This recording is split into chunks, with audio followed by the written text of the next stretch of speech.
Yep. Hi. Hello. Hello. Got it. Hello. Like and subscribe. We've been up. It's early. We've been up for a while. Okay. So we're doing the workbook lessons. I'm using the white edition. If you don't have it, get it. It's the non-numerically graded subtext. It's all out. Everything's taken out of it. So we're up to love holds no grievances, yeah? No, we're not. That was... we are up to... what is the real world? 291? Is that... Yes. Yes. Yeah. All right, good. So, and I just want to recap for anyone who might be watching this. Can you send a quick little thing to Bernadette while I'm reading this, Tina, and just see if she's coming on? Because I did want to talk to you and her on this Zoom about stuff. I think I did anyway. There was something that popped in for me the other day about her.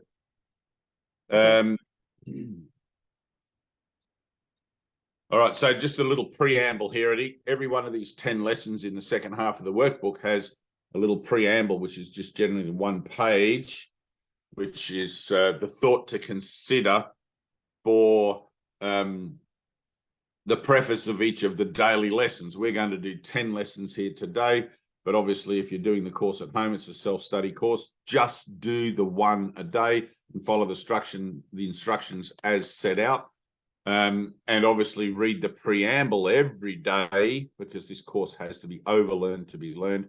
Read the preamble every day just before you do the lesson, and try to read it with focus and a sense of inner connection, because you'll find that there's a much greater affinity that you'll have with it when you do it that way, rather than just like, oh, I've got to read this every day before I do my lesson.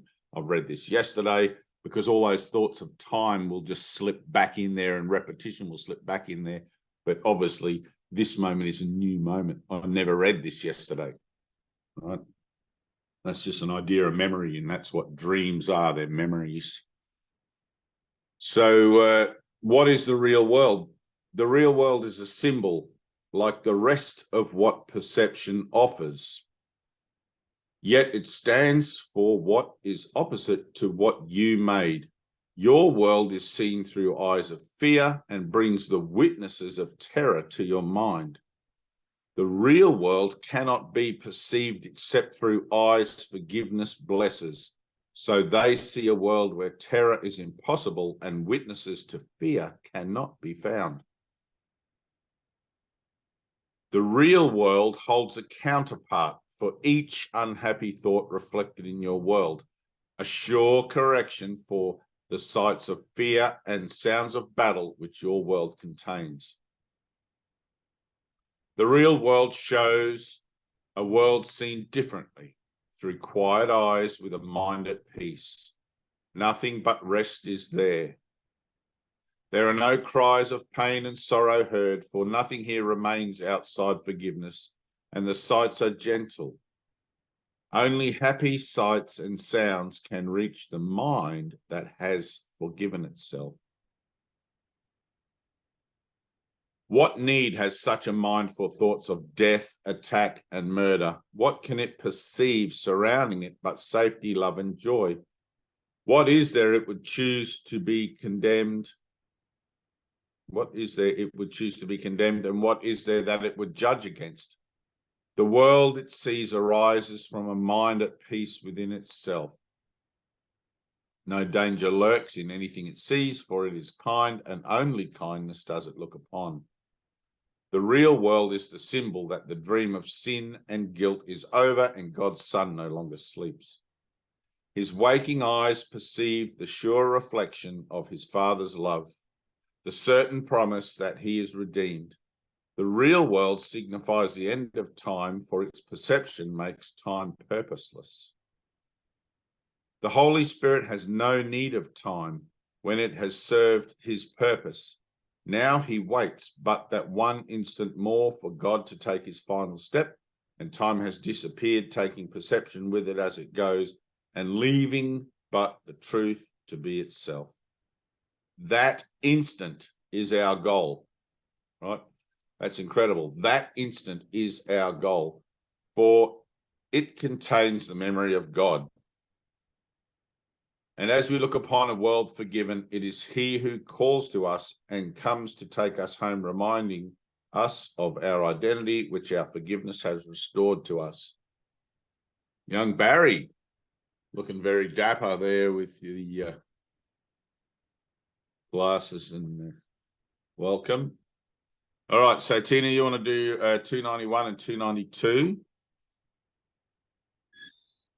Take a breath and just...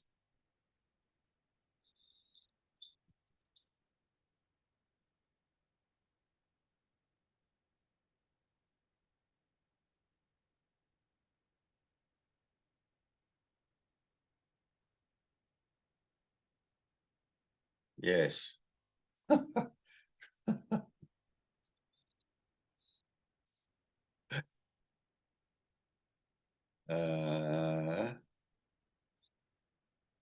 This is a day of stillness and of peace. Christ's vision looks through me today. His sight shows me all things forgiven and at peace, and offers this same vision to the world. And I accept this vision in its name, both for myself and for the world as well. What loveliness we look upon today. What holiness we see surrounding us. And it is given us to recognize it is a holiness in which we share. It is the holiness of God Himself.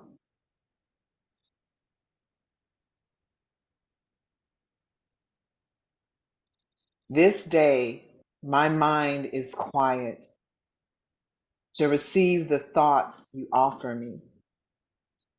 And I accept what comes from you instead of from myself. I do not know the way to you, but you are wholly certain. Father, lead your Son along the quiet path that ends in you. Let my forgiveness be complete. And let the memory of you return to me.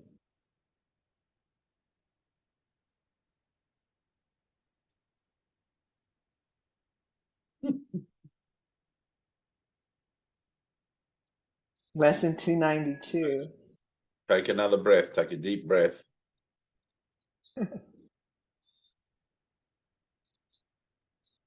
That's good. That's good, Tina. I can feel it reading. Right. There's one mind, remember. There's just one mind.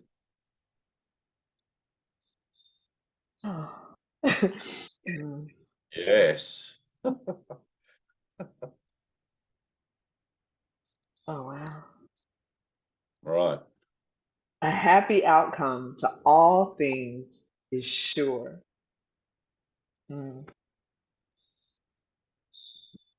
God's promises make no exceptions. And He guarantees that only joy can be the final outcome found for everything. Yet it is up to us when this is reached, how long we let an alien will appear to be opposing His. And while we think this will is real, we will not find the end. He has appointed as the outcome of all problems we perceive, all trials we see, and every situation that we meet. Yet is the ending certain, for God's will is done in earth and heaven. We will seek and we will find. according to his will, which guarantees that our will is done. Good. Barry, read the next two, please. There's more. Oh, there is? Yeah. All right. We thank you, Father, for your guarantee of only happy outcomes in the end. Help us not interfere and so delay the happy endings you have promised us for every problem that we can perceive, for every trial we think we still must meet.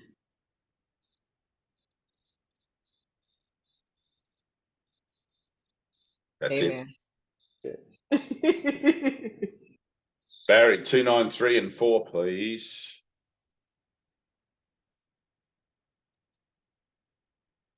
Yeah, sure.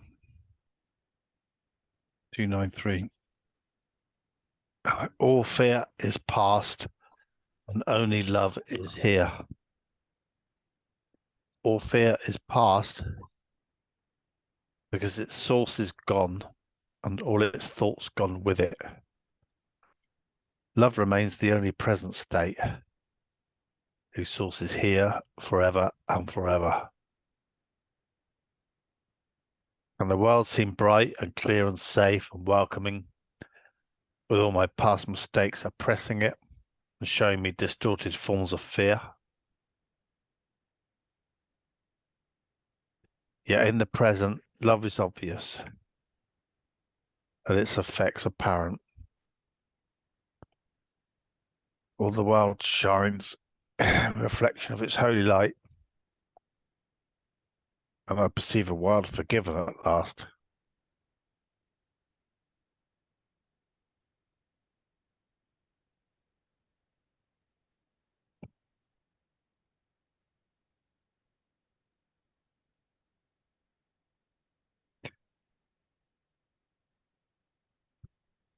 Breathe.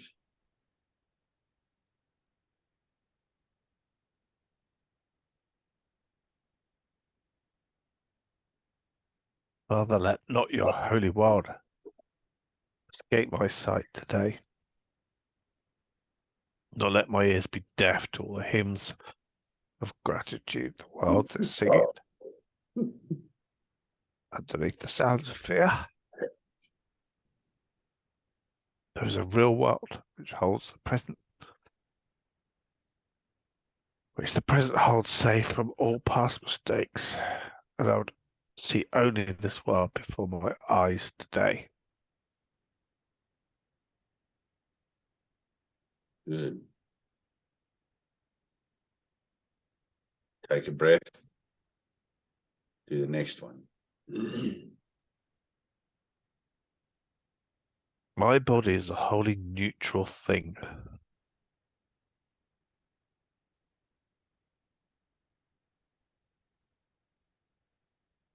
I am a son of God. And can I be another thing as well? Did God create the mortal and the corruptible? What I am use is God? God, and can I be another thing as well? No. Go deeper. Take a breath. Yeah, I get it. Stand in it. I was getting that. This is your declaration. Exactly. This is like, if I have to go back in time a week, this is where you were last week, in the same spot. Yeah. I get it.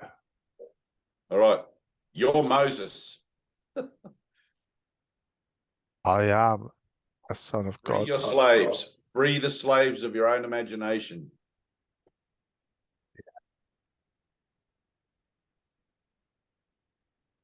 I know who you are in the light. Yeah. Trust in that. I've seen you in the light. You're beautiful. You're radiant. You're powerful. Yeah. I am a son of God.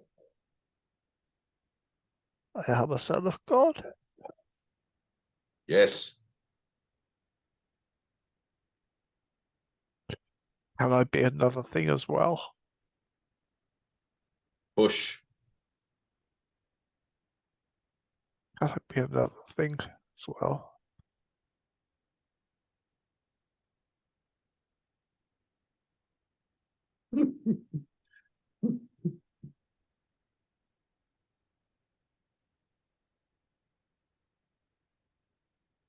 Did God create the mortal and corruptible?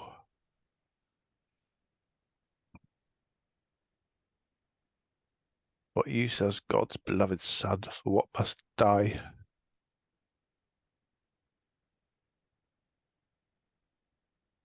What use has God's beloved Son for what must die? And yet a neutral thing does not see death. The thoughts of fear are not invested there, nor is a mockery of love bestowed upon it. All right, stop. Let's use this lesson. There's a lot of emotionality coming up in it for you.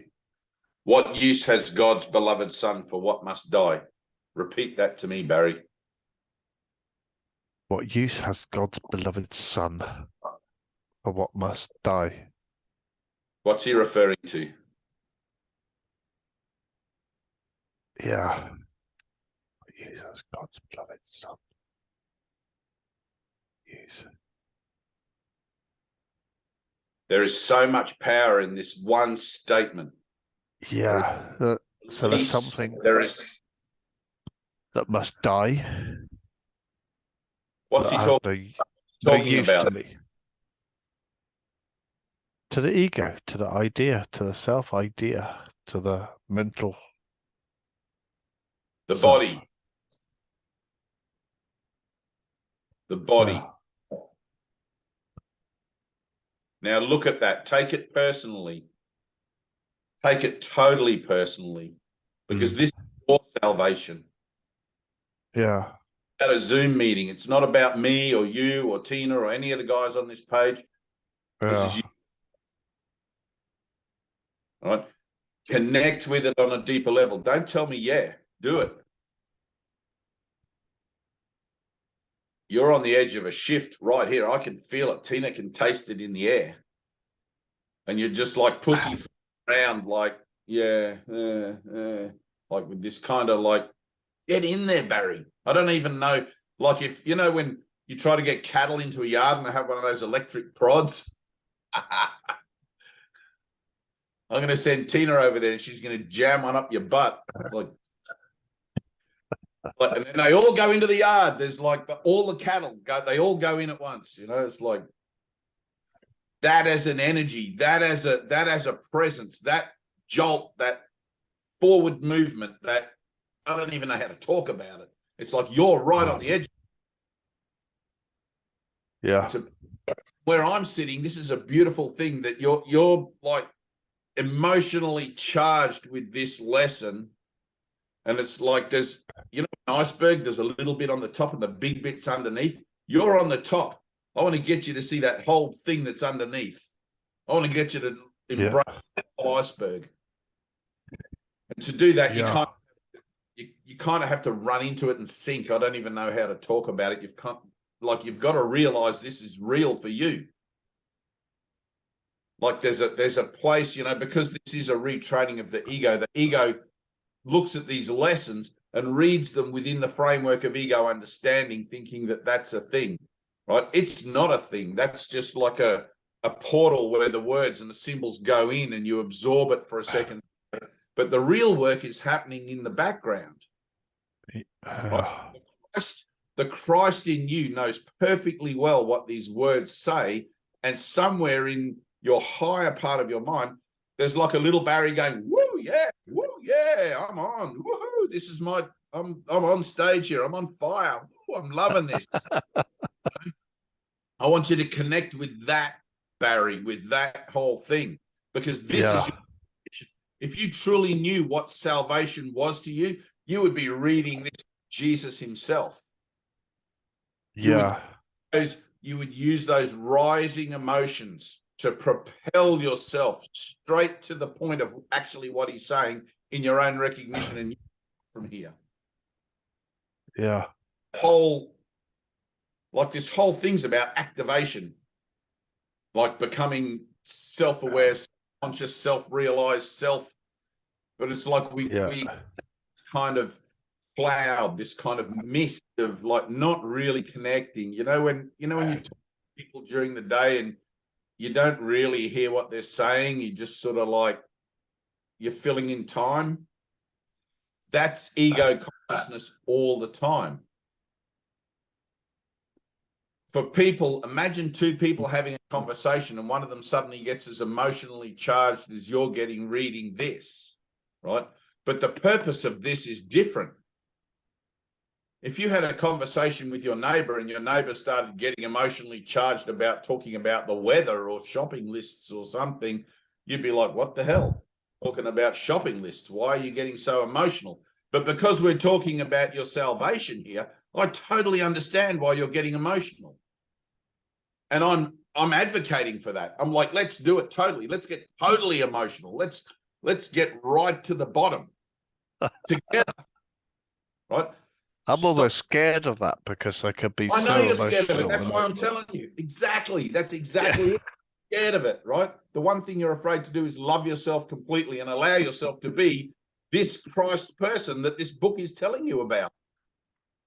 I experienced it this week, Dave. I've had it this week. I had something happen this week, just 2 days ago. Right. Yeah. Like. And now forget about that. Ready? I know. Yeah. Okay. Here and now. Yeah. Right? Don't try to dissipate the energy by talking about what happened 2 days ago. It doesn't matter. Whatever that was, it's done. This moment. Yeah, right? this moment. Now read this again. What use has God's beloved Son for what must die? He is talking about the body. Yeah. Don't tell me yeah. Read it. Okay. Let's hear it. I am a son of... Let yourself have this lesson. Let yourself have it. Don't be afraid, right? Take it from me. There is nothing to fear. Okay. I know that this is confronting for you on some level, in some place in your heart and mind together, and you're not allowing yourself to open up to the fullness of what this is offering. You can feel it, trying to keep it at bay for some reason, as if there's nothing to fear there. There's nothing, fall into it. Let yourself collapse. Let yourself just have that total meltdown that you're trying to avoid. It doesn't matter if it's being recorded. I mean, the whole universe is waiting. Yeah, it is. Right. I love you, Barry. I love you. Try to understanding that. Like, my total love for you is it's, if I could scoop you up in a little pink fluffy ball of stuff and squish you into my heart, I would. I don't even know how to talk about that. My total joy in all this is knowing who you are. The greater joy for you is you knowing that also with me and us being able to join in that as something we don't even need to talk about.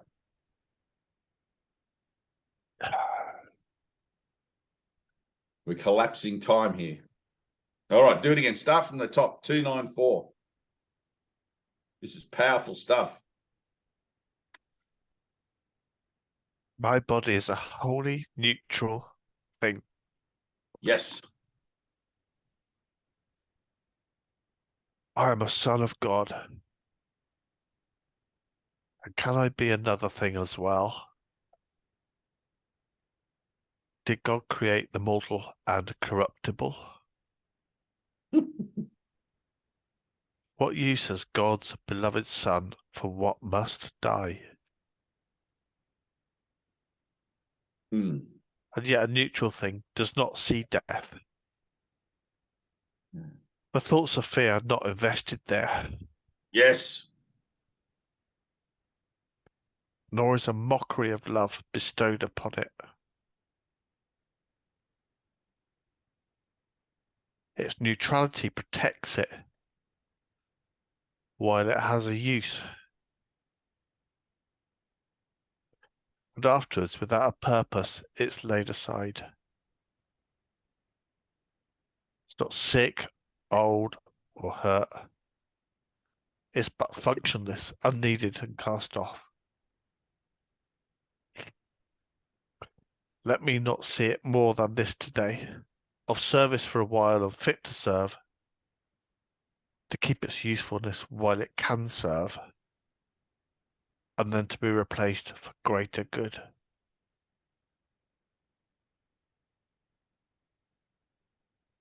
Let me not see it more than this today, of service for a while. Say that fit again. to serve.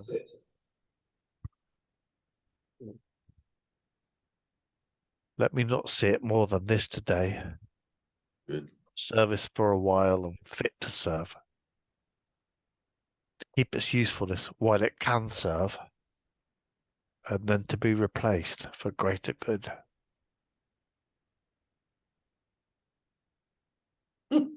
My body, Father, cannot be your son, and what is not created cannot be sinful nor sinless, neither good nor bad. Cannot be sinful nor sinless, neither good nor bad. Let me then use this dream to help your plan that we awaken from all dreams we made.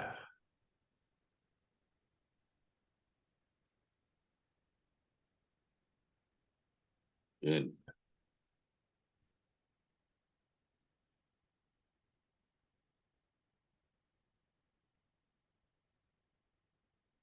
We'll get back to that.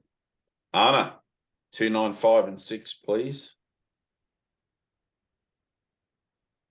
Barry, I want you to just listen, close your eyes, and listen when Anna reads this.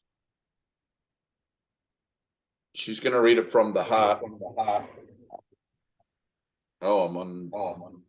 There's a feedback. I don't have my book, so I'm gonna have to look it up on my phone, but I might disappear. Oh, okay. I'll be right back.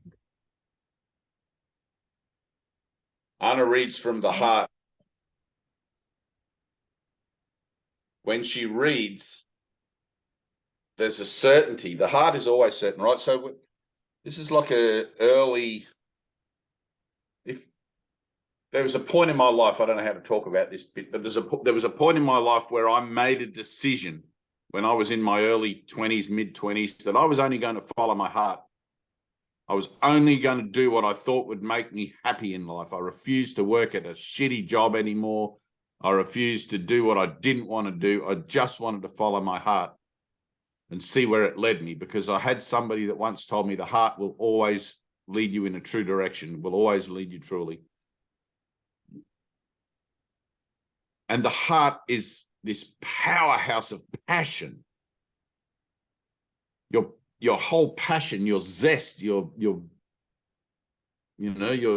whole thing, life, everything comes from the heart. The mind is just where you make a decision. It's this kind of feeble, dweebling little thing. It's not really, doesn't have any power of its own. The power comes from the passion of the heart, right? But the heart and mind have to work together. So the mind simply chooses for a new purpose, a reinvigorated purpose. Death is no longer my purpose. Fuck that. I'm out. I want a new purpose. I'm not going to decide what that purpose is myself. I'm going to allow my heart to guide me to that and to discover it, because this is a journey of self-discovery, right? So it's kind of cheating a bit with the course, because Jesus just comes out and tells you, hey, you need a new purpose, and here it is. But when you don't have a copy of the course, you follow your heart, and it's this kind of wild journey. You don't know where you're going. You meet random people that just, like, it just happens because you're putting out a vibe of not using your mind that's telling you what's going on. You want to feel it. You're feeling life. You're connecting with life. You pick up on the seasons, and birds will fly, and you'll notice, and stuff will happen, and you feel connected in a natural way, right? It's the same in salvation. When you get to a certain point where you've had a couple of shifts, right? You start to feel more connected in that same way with your higher purpose. And it starts to come through in everything you do. You're listening to your heart and you're putting that passion into serving that new purpose. And you just start to embody it. Anna is starting to embody it. She reads from the heart beautifully. There's a power there that if you listen, not to the words, but if you listen to the expression itself, there's a certainty and a clarity and an affinity. Okay? You've got that too, Barry. You're just not letting yourself believe in it. Right? That old shell, that old husk of what Barry used to be, it's no longer serves you. And that's what you're afraid of. Because the next thing is, well, if that no longer serves me, then what? You're not going to know then what. You've got to take that leap of faith. You've got to trust. You've got to be willing to say yes. And like Lao Tzu, the journey of 1,000 miles begins with a single step. You've got to be willing to take that step today, tomorrow, the next day, the next day. And that step's not out there in the world. It's in your mind and in your heart together, right? That purpose. And it's got to cover everything. You can't serve two masters. You can't be, it's always the fear of commitment, really. When you look at it, it's always the fear of commitment. It's like, I want a total commitment to my salvation because I don't get salvation half-hearted. It's all in or all out. Like Jesus said, either be hot or cold. Don't be lukewarm. And every lesson, every paragraph, everything you read in the course, like it's always showing me where I'm lukewarm with something. Every day that goes by, like something happened 2 days ago, whatever, that showed me something. Today shows me something. It shows me that I'm right here walking with Jesus, giving up the world, or I'm still caught in my drama somewhere, dragging my feet, whatever, and I'm going to get the result of that, which is going to be shit. I'm not going to like it. So, and it's always going to be played out on the body. Listen to Anna. Don't read your book. Don't follow along with the words. Just listen to the frequency. Listen to the energy of her words, of her expression. Sorry, Anna, go for it.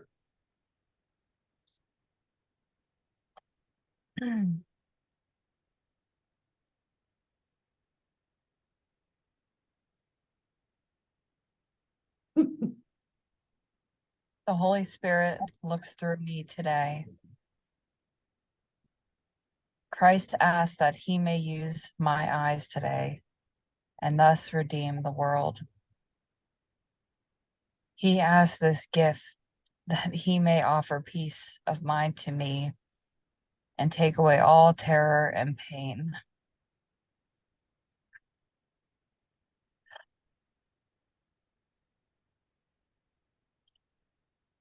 And as they are removed from me, the dreams that seem to settle on the world are gone.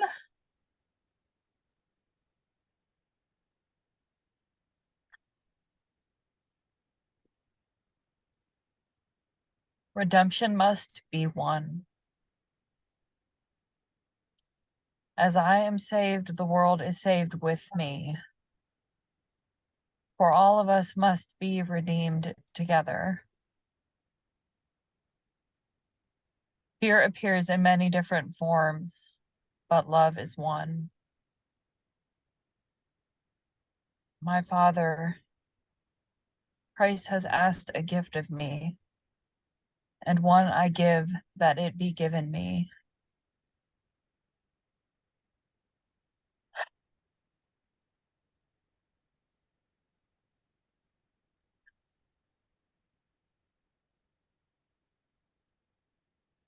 Help me to use the eyes of Christ today, and thus allow the Holy Spirit's love to bless all things which I may look upon, that his forgiving love may rest on me.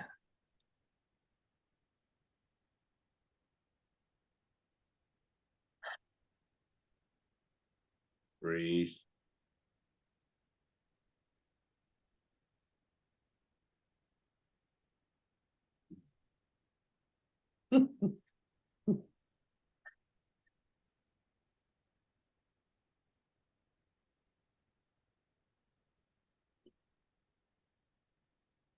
The Holy Spirit speaks through me today.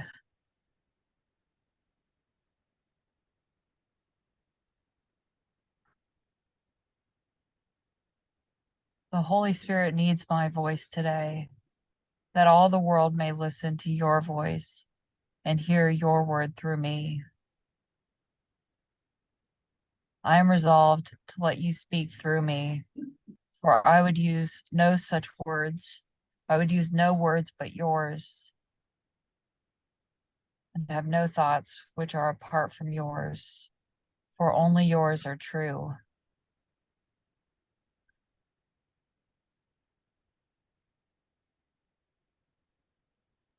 I would be a savior to the world I made. For having damned it, I would set it free, that I may find escape and hear the word your holy voice will speak to me today. We teach today what we would learn, and that alone. And so our learning goal becomes an unconflicted one, and possible of easy reach and quick accomplishment. How gladly does the Holy Spirit come to rescue us from hell?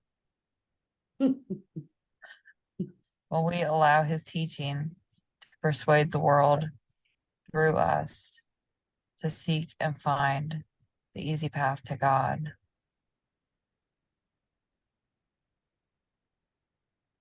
Good. How difficult can that path be, to simply have to do nothing? It seems to take an incredible amount of study and practice and preparation. Be still and know that I am God. That's it. Be still and know that I am God. Everything else is letting go of all the obstacles that prevent that. But the actual action of finding God is simply to be still.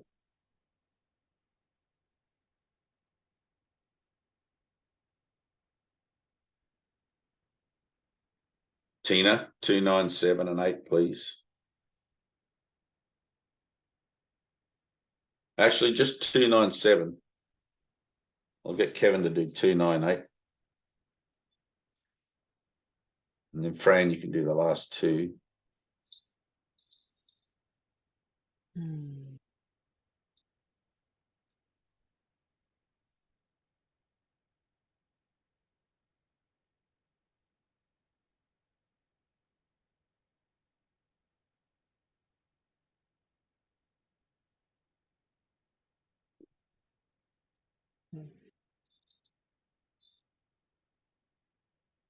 Forgiveness is the only gift I give. Forgiveness is the only gift I give, because it is the only gift I want. And everything I give myself. This is salvation's simple formula. And I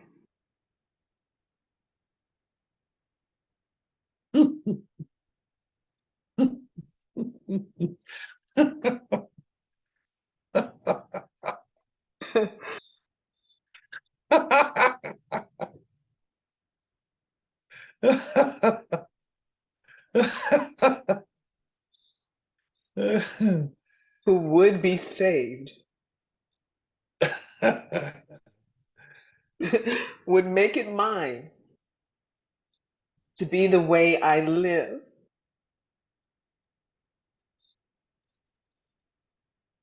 within a world that needs salvation and that will be saved as I accept atonement for myself.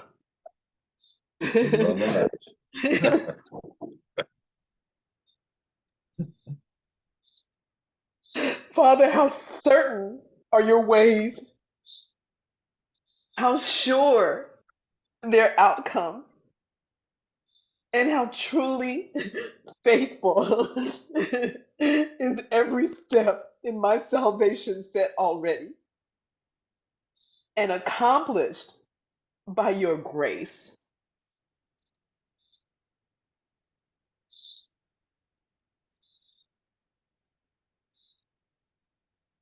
Thanks be to you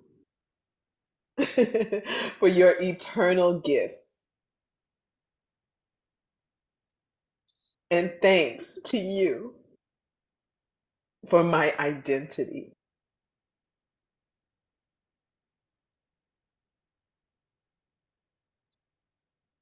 Ooh. Good.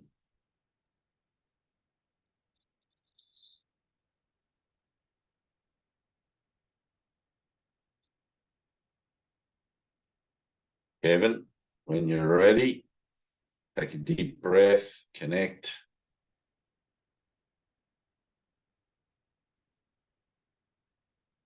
Lesson 298. I love you, Father, and I love your Son. My gratitude permits my love to be accepted without fear. And thus am I restored to my reality at last. All that intruded on my holy sight, forgiveness takes away. And I draw near the end of senseless journeys, mad careers, and artificial values. I accept instead what God establishes as mine, sure that in that alone I will be saved, sure that I go through fear to meet my love. Father, I come to you today because I would not follow any way but yours. You are beside me. Certain is your way,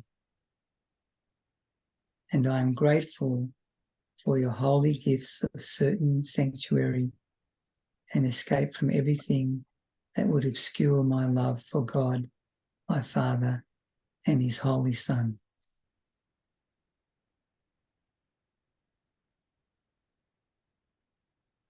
Fran.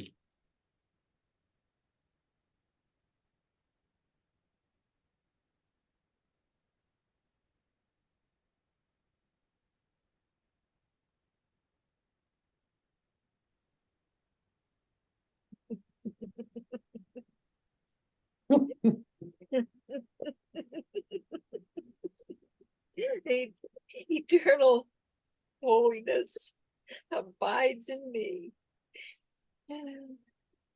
My holiness is far beyond my own ability to understand or know. Oh, thank God. Yet God, my Father, who created it, acknowledges my holiness as his. Our will together understands it. Our will together understands it. And our will together knows that it is so. Knows that it is so. Our will together.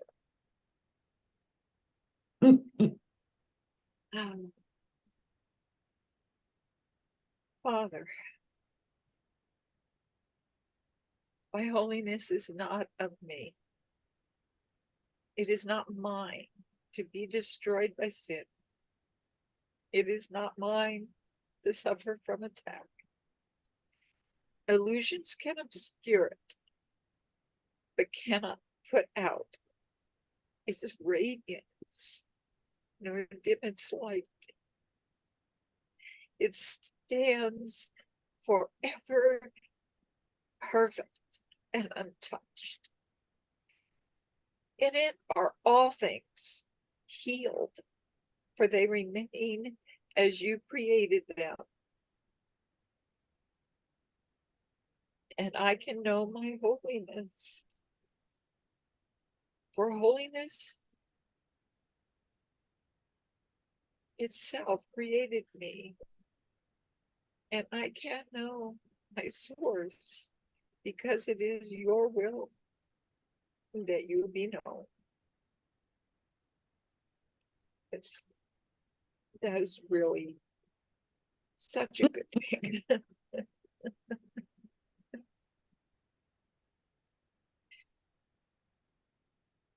Eternal holiness abides in me.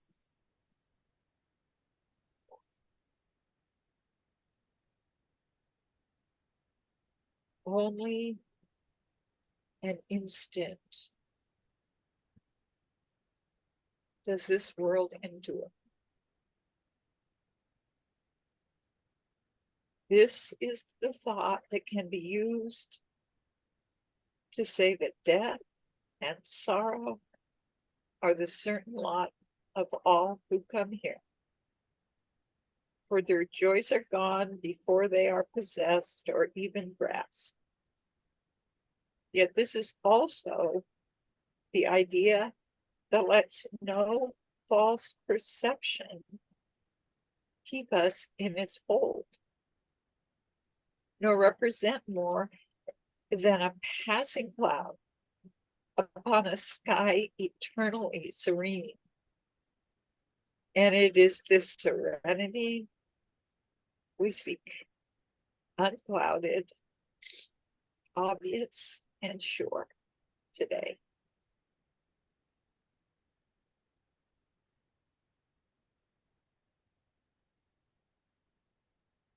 We seek your holy world today,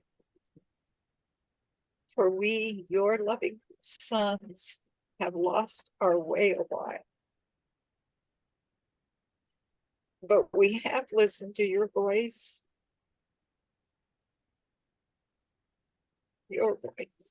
and learned exactly what to do to be restored to heaven and our true identity. And we give thanks today. The world endures but for an instant. And we give thanks today that the world endures but for an instant. We would go beyond that tiny instant to eternity.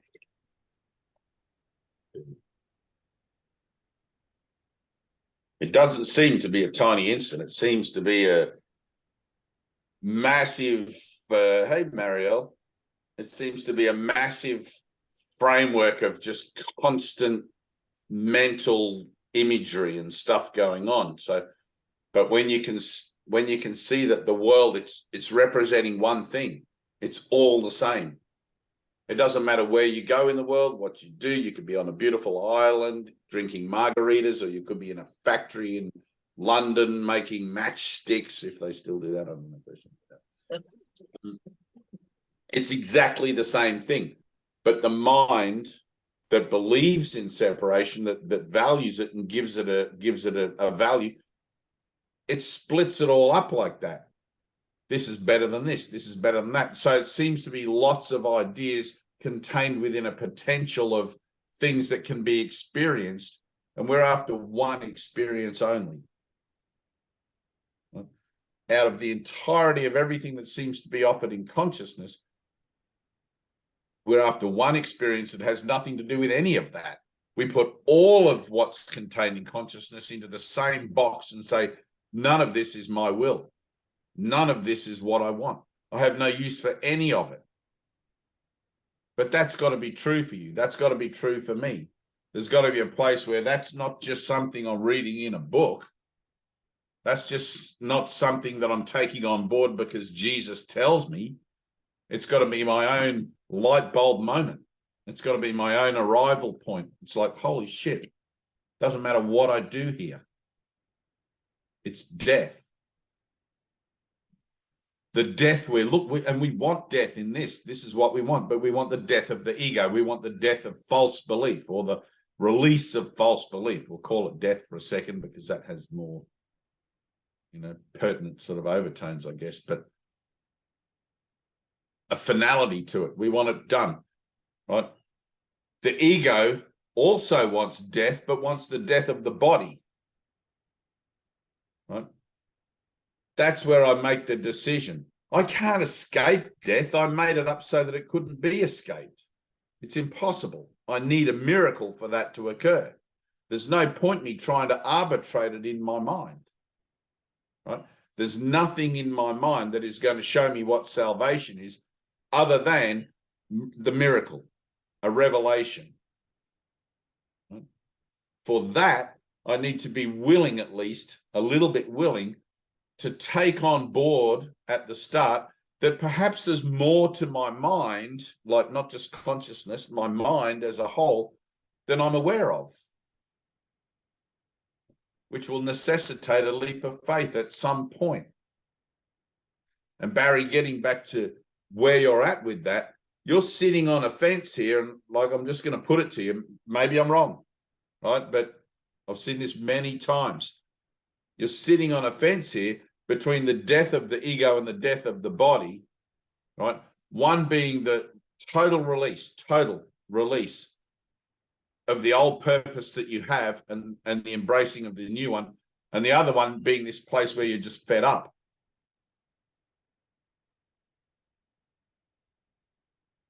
Right?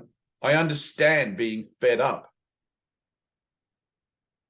but you have to go beyond that. There's a shift in consciousness just beyond that. I'm telling you, be totally fed up with me, with the course, with salvation, with Jesus. Fuck you, Jesus. You gotta really like just find yourself in that place where you want to tear your chest open and rip your heart out and just go, can't do it anymore. Stop trying to hold it back. Right? A total just Some people say that's getting to rock bottom. I don't think it's really rock bottom. Rock bottom is more depressing. I think it's reaching total passion. Total passion, the imagery of that total passion and what we go through in our physical life, in our physical human experience, it looks like being devastating, and it looks like just having a mental breakdown. It looks like all of these things. But truly, when you can really see what's actually going on there, it's beautiful. It's like a rebirth occurring. And we can either, not that I've ever had a baby in this thing, but like, women, when they have contractions and they have to push with it, we can either push with it and just get that baby out, or we can just like stay in labor for however long.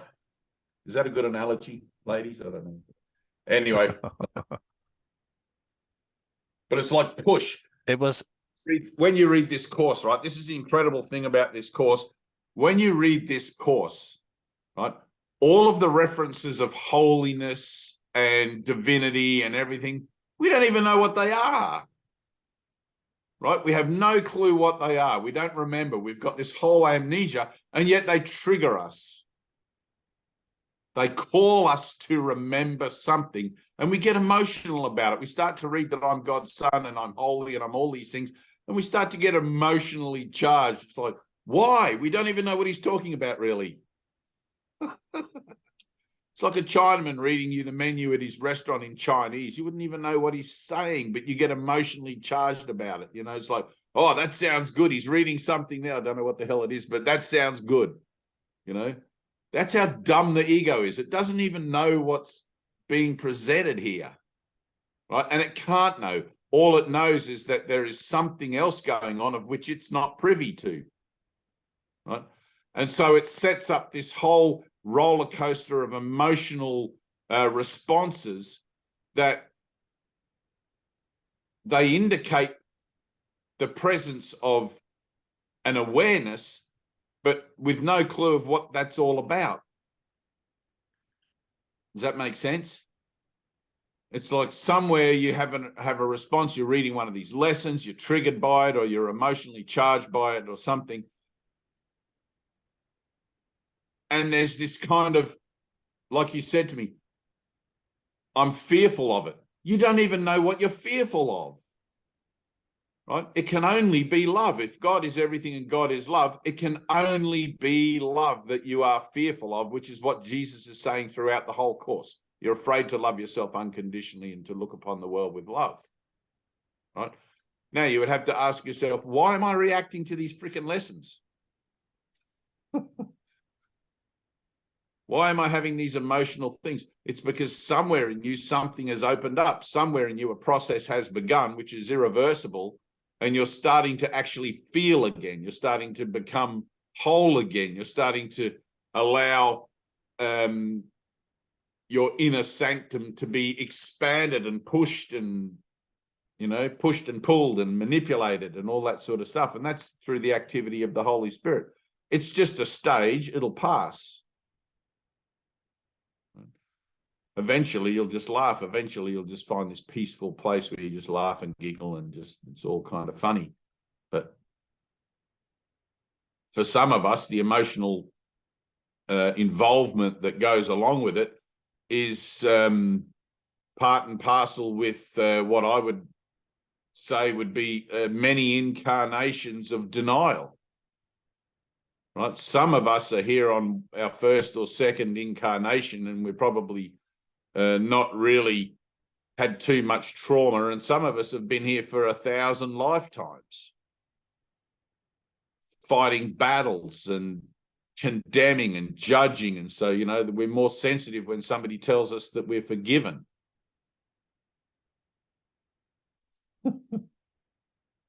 Some of us are just bigger arseholes than the rest of us, you know, but like, it's like, that's fine. I never know where anyone's at with anything, but in the moment where you're emotionally charged with something, I know exactly where you're at. You're on the precipice. You're on the cusp of a release, which is a shift, right? In that moment, don't try to analyze it. Simply go with what's occurring. Simply allow that emotional energy, that upwelling of fear and whatever it is to happen. Just let it happen. Be still and let all that come up and breathe through it and go through it like exactly what you're feeling now. Don't try to stop it. Don't try to hold it back. Sink beneath the waves. See how big it is. Recognize, holy shit, I can't deal with this, and ask for help. I need help, Father. I need help. I'm in the middle of a release here. I've got a whole bunch of shit going on. You don't have to have somebody in your face going, rah. It can just be as simple as somebody, just random stranger act of kindness, you know, like I've seen people have the biggest freaking meltdowns in life just because somebody smiles at them or gives them a kind word. You know, you never know what it's going to take to activate somebody, and all of a sudden, like the balloon's got to burst. You put enough air into it, it's like, you can't keep blowing. Right? You're there, Barry. I'm telling you, you're there. Have you been to London yet? I went today, Dave. Did you? Brilliant. You're frozen. Oh, he's gone. Tell me the story, Barry. I want to hear about the London project. Am I still here? Can you hear me? Yeah, you're still here. Oh yeah. Okay. Let's hear it. Can I share my screen? Yeah. We can see you and hear you. Okay.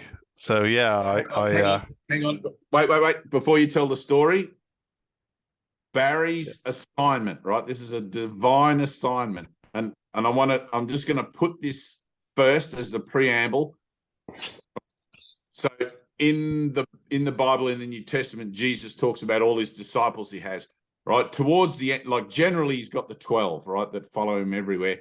And then towards the end of his tenure, at the end of his ministry, he seems to have like 80 or 90 guys, and he just sends out a group of 80 and none of them come back. And then he sends 20 out or whatever it is. Tina will do the details, but he's still got his 12, right?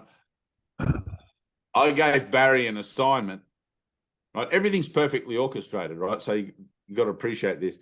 I gave Barry an assignment to go to London with his boys, find a nice pub or a pub, whatever, and have a beer. One of his boys is only young, so he can't have whatever. And then go to the Great Frog and buy himself something nice, right? Now, there was a purpose in my mind. There's a purpose behind doing that, right? In Barry, the purpose doesn't get revealed until it's done.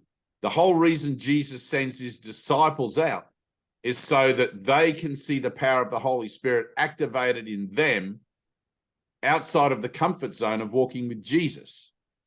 Right? Some of them went off to Greece and other places and set up churches and did all sorts of stuff and cast out demons, But if they're hanging around with Jesus all the time, Jesus does all the hard work and heavy lifting, and they just sort of walk along going, "Yep, that's Jesus." They never get to see their own power manifest. Barry, let's have it. okay. You can share the screen. Okay. Did you need share to? the screen. Okay. Well, there's a few images. Okay. See if this works. Have you got that one? It's a blank screen right now. Oh, got it. Right. Yay. Slug and Lettuce. That's the pub you went to? Yeah.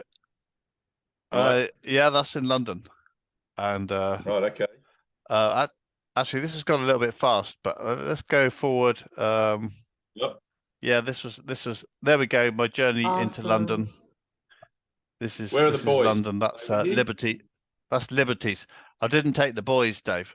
So all right. Okay. I went myself. Yeah. So that's Liberties. Yeah, the boys wouldn't come today. Next time. There we are, Carnaby Street. This is today, right? I got up at 5 o'clock this morning to do this. Yeah. Soho. There we are. I took these as a bit of evidence. And the guy I got to know in the shop, he took a photo of me, right? And amazingly, right, he looks like Frank Zappa. I mean, he does. Those of you who know Frank Zappa. This guy, I said, everyone must tell you look like Frank Zappa. And then afterwards, I said, what's your name, mate? And he said, Joe.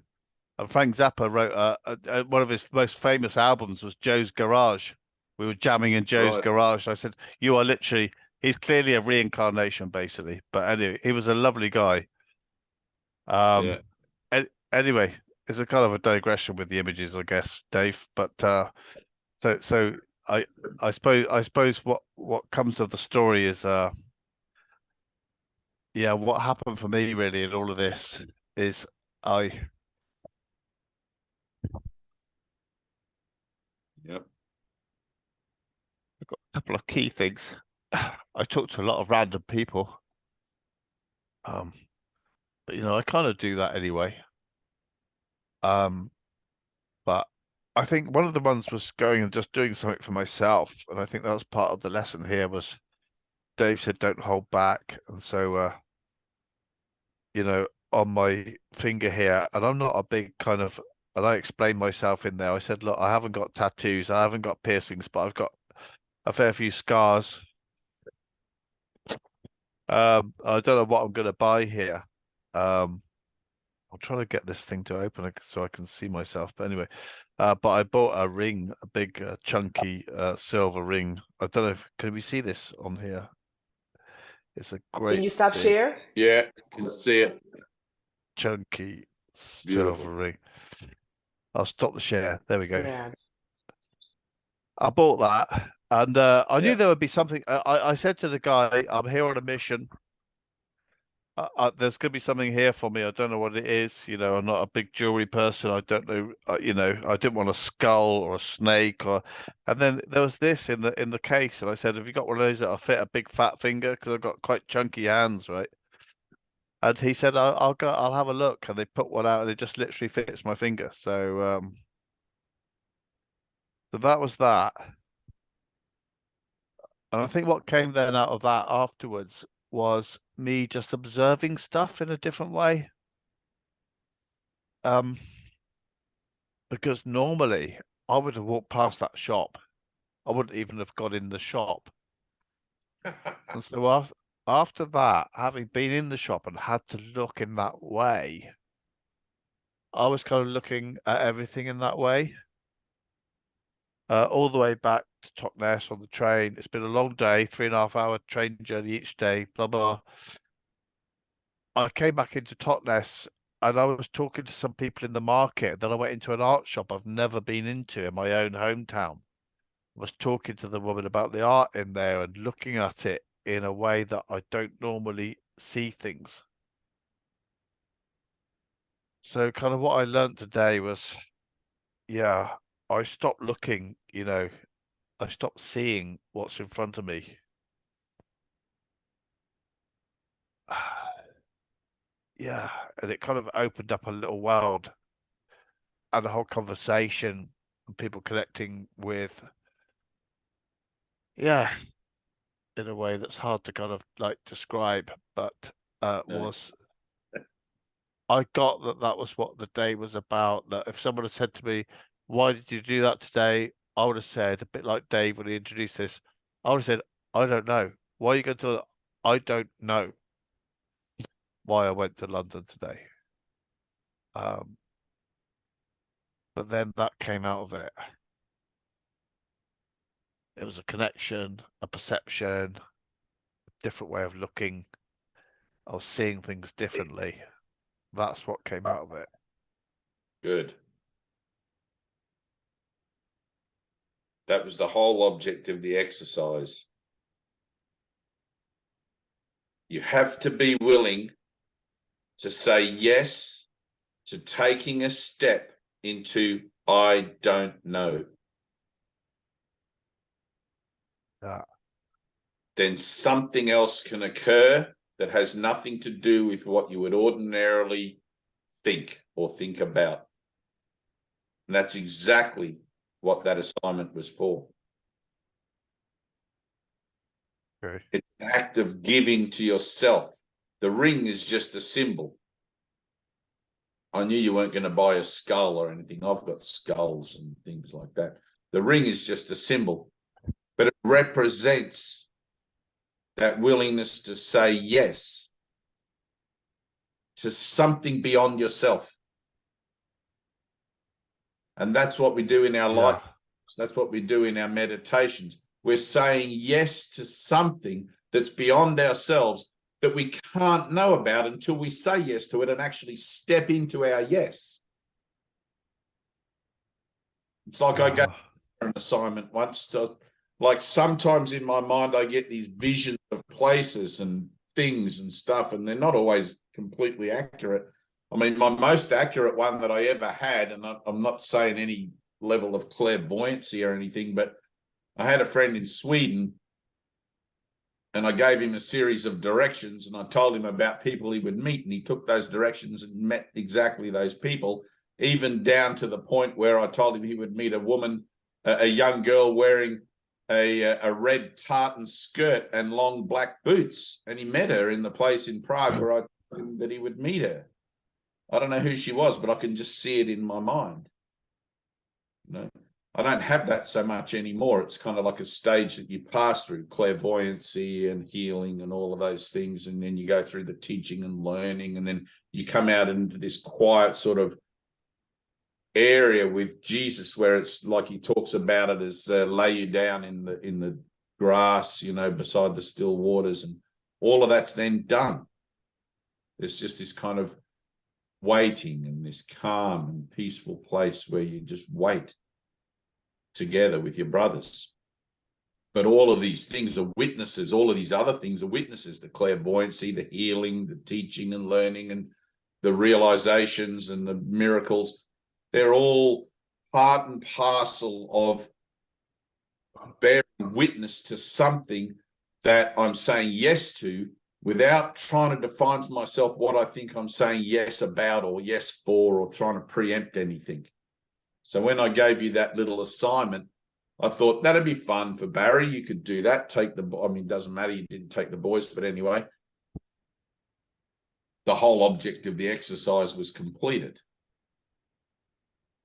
You know, if you'd have taken the boys, you would have got a skull. They would have made that decision for you, and because you're big-hearted, you would have said yes to it and had the thing. But anyway, it doesn't matter. Perfect. The whole thing that occurred there was the opening up of a new perception of things, even in the physical nature. Right? It doesn't occur in the physical nature. It's in your mind that perception opened up. A new way to see things, taking things that you don't normally pick up on. Right. So salvation is a subtle frequency that, like a thread, a golden thread that runs through everything in life that you're learning to pick up on. You're learning to see, perceive it, and become aware of it in situations that ordinarily you would have just passed by. Right. I'll give you another assignment in 3 or 4 months, and we'll talk again. I gave Tina one. I said to Tina there was a church or something. I didn't realize she lived in a neighborhood where there's like a church on every damn corner. But I said to her, there's open. Good for you. And then you turn to the right and there's like a little door or something. You go in there, and it was like what was it? It was like a alcoholics group or something, you said? No, it was like I was on a mission and I couldn't, no churches were open. And the last church I went to, well, one of the last churches, wasn't the very last church, but the one that, because we had talked about it, and I was like, there's one here and there's one here, and you go, it's the second one. And I went to both of them, but when I went to the second one, and I used to teach yoga there, and I went there and it was all blocked up. I went there twice. I went, one day was a holiday, the second day was not a holiday, but it was all locked up. But I knew someone was in there because the lights were on. So I was just thinking about it. And so I rang the buzzer and no one answered. So I called them and someone answered, and I said, can I come in and pray? And he says, we're not open. I says, what are you talking about? You're not open. Like, I can't come in and just sit and pray. And I looked at in my neighborhood's full of these people who it would be helpful if they could go into a church and just pray. And I looked, and I was on the phone with him, and I looked, and I was like, I can't just come in and just pray. And he heard it in my voice. And before I hung up the phone, because I made so much effort to get there, and before I hung up the phone, I just started crying, and I was like, I can't believe, like, I can't pray. I can't pray.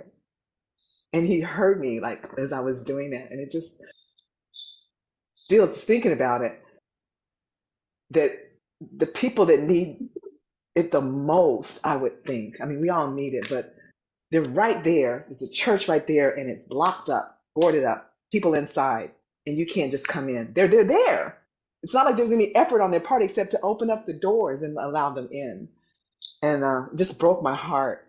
So I ended up going to all the churches, and the same thing. And the last one I went to, I don't know if I told you, Dave, the last one I went to, I think I did tell you, the minister came out of the church, and my friend said, try this church, and it's called the Nazarene. And I thought, surely, Jesus the Nazarene, like, surely. And so he came out, and I said, I've been looking, I just want to come in, I just want to pray, I'm sitting, I want to pray. And he said, let me go check. And I didn't know he was the minister at that time. I thought he was an admin. And he went in and checked, and he came back out. He says, no, we're not allowing it. And then he told me he was the minister of the church. And I was like, wow, like, you don't take care of your, I mean, in my mind, like, you don't take care of your flock. Like, it's business. And it just was like, just did something to my heart. Just that mission. But you told me I was going to put my blood, and I got like the rose and everything ready to do it. But yeah. Anyway, yeah. So it was Some things are really just symbolic. You look at it and it's like, you know, you got a rose. I don't remember the particulars. I got a thorn. I was trying to figure out how am I going to prick my finger. So I did, as I was walking, I was like, okay, I found a thorn, and I went to the. Oh, to I put actually your did blood on the altar. Yeah. Yeah, I eventually did speak to him. I went to all of them several times. So I eventually did speak to him, but yeah. You know, during the Reformation of the Catholic Church, was it Thomas More that nailed up his? You 50 told me that. Yeah, and he nailed it to the front door of the church. 52. Thomas More or Martin Luther? I don't think it was Martin Luther. Martin Luther was the Reformation. Yeah. Who was the guy that nailed his? I think it was Martin Luther. I'm not sure about the nailing, but Martin Luther was the Reformation. Who was the Protestant, the leader of the start of the Protestant movement? That was Henry VIII. Because No, not Henry VIII. Well, Martin Luther Anyway, was but Lutheranism is from him, and that was the beginning of John Wesley. Wesley, wasn't it? Wesley. like Methodist. He was way later. Anyway, it Oh, doesn't okay. But yeah, I can see you doing that, Tina, like writing out your list of nailing it to all the front doors of these churches. I'm going to find out who that was, because that started a huge Protestants. I want to say Protestant, but I don't know if it was Protestants. Oh, God.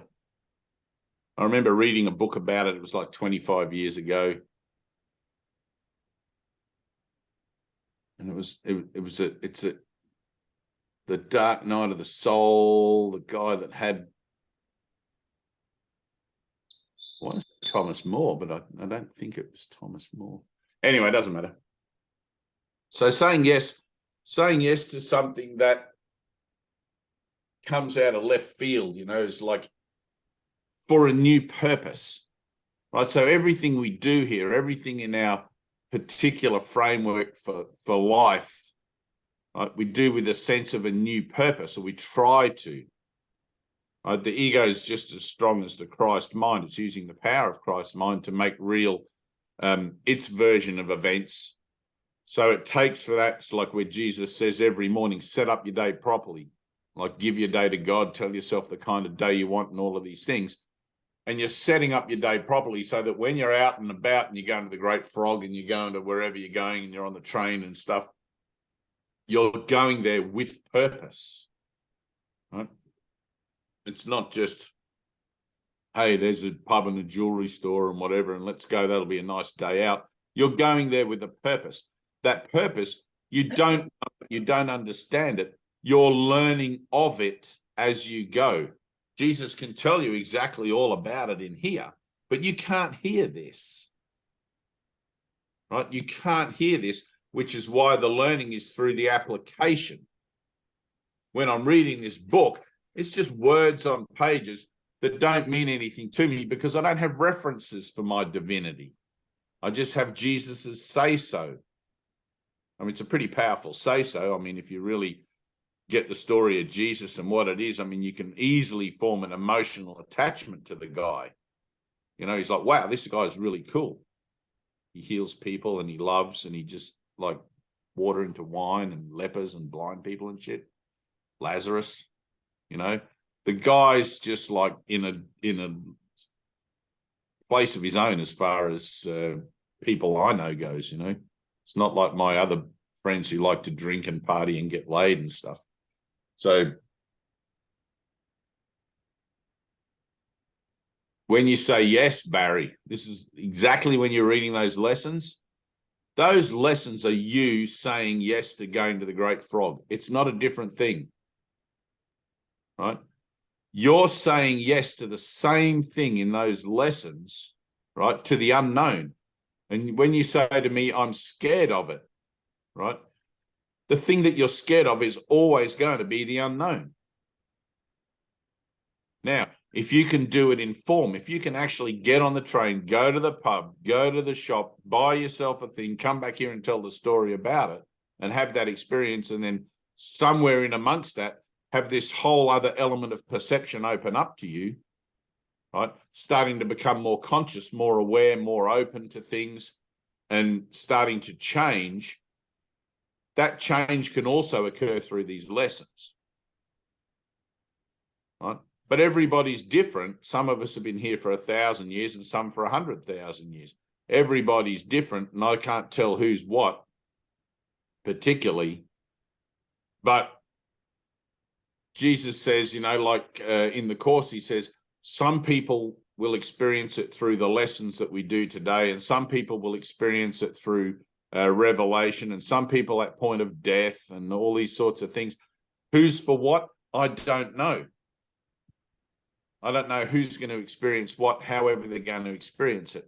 But the thing I do know is this: if you're doing it in form, if you're doing it as a physical action, like a servitude or a pilgrimage or a thing like that, you can't avoid it because you're actually in the doing.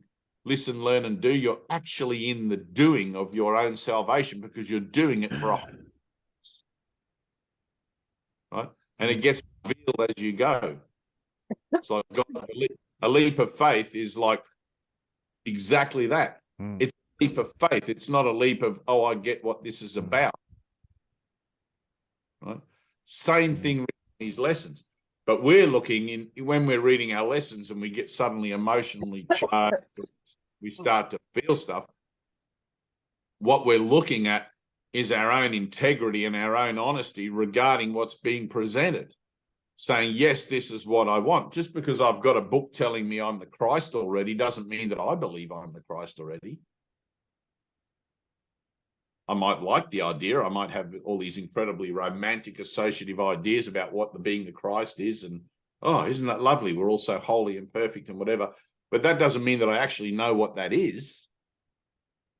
It's a bunch of concepts in my head. I need to get from the place where I'm having this relationship with a bunch of concepts in my head to where I'm actually experiencing what the Christ is that those concepts are telling me about, right? The way to that experience is through my own denial and doubt and fear, right? When you get emotional, because all emotions are of the ego, you're poking the bull.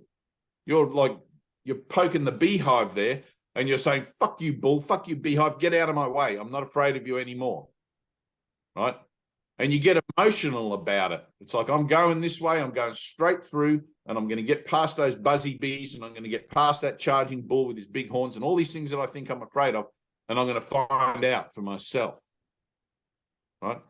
But it's like, what happens is this: you get right up to the bull, you get right up to the bees, and you get right up to whatever it is, and you back off because it starts to get emotional. Because you know on the other side of that is love greater than you're capable to comprehend. And it's too much. It's going to swallow you up. The old Barry's going to disappear and you're going to be completely absorbed into the heart of love itself. Barry will cease to exist, never having been. You think that's the end of you, but it's not. It's the beginning of you. But your ego has you convinced that if you actually embrace God's love completely, that you'll cease to exist, you'll die, that'll be it, there'll be no more Barry. Because that's what it feels like. It feels like all of a sudden you're losing control, you're losing self-identity, you're losing a sense of self, you're being sucked down this kind of plug hole into this kind of abyss of ignorance, abyss of what the hell's going on. And you've got to trust that. that means you're looking in the right place. Right? In the Eastern traditions, they call it the void. It's terrifying. Right? If you truly confront the void in you, if you truly confront your ignorance, it's terrifying. We like to think we're so capable and we got it all under control. And then you find a moment within your own framework here, all of a sudden where nothing makes sense, you have no control, you can't do anything about it. And it's like a runaway train. You've got no brakes, you can't stop it. It's going to be there to reach enlightenment. Right? That moment of fear, that moment of total, Jesus calls it a tiny moment of terror. Right? He only had a 3-year ministry. I don't think he really understands how tiny it is. It seems to be massive. Right? It seems to be this like insurmountable wall of fear and loathing and petrified to go anywhere near it. But it's literally nothing. You know how like an old person can really remember things about their youth and they get it all wrong? It's like me, really. When I've read the Bible like 5 times, and you think I can quote any of it? I've got the stories there, but like I need Tina to keep me on track with it. Right. So it's like when you're reading those lessons and you start to get emotional and you start to have a reaction to them, that's a good thing. That's what should happen. Right? Kev reads the lessons. He has no emotional reaction to it. That's a good thing too. That's exactly what should happen for him. Right? Some guys do, some guys don't. Some guys are going to experience it through the lessons. Some guys are going to experience it in other ways. Right? If you're experiencing it through the lessons, though, then let's make full use of that. Let's recognize that whatever's going on is perfect. Right? Because the one thing that you're learning over and over and over and over again is 1,000 different ways is your own perfection, including the participation you have in your own transformative process. It's always going to be perfect. Right? The whole consideration that we have with it is, how long do I want to take to do with this? How long do I want to drag this out for?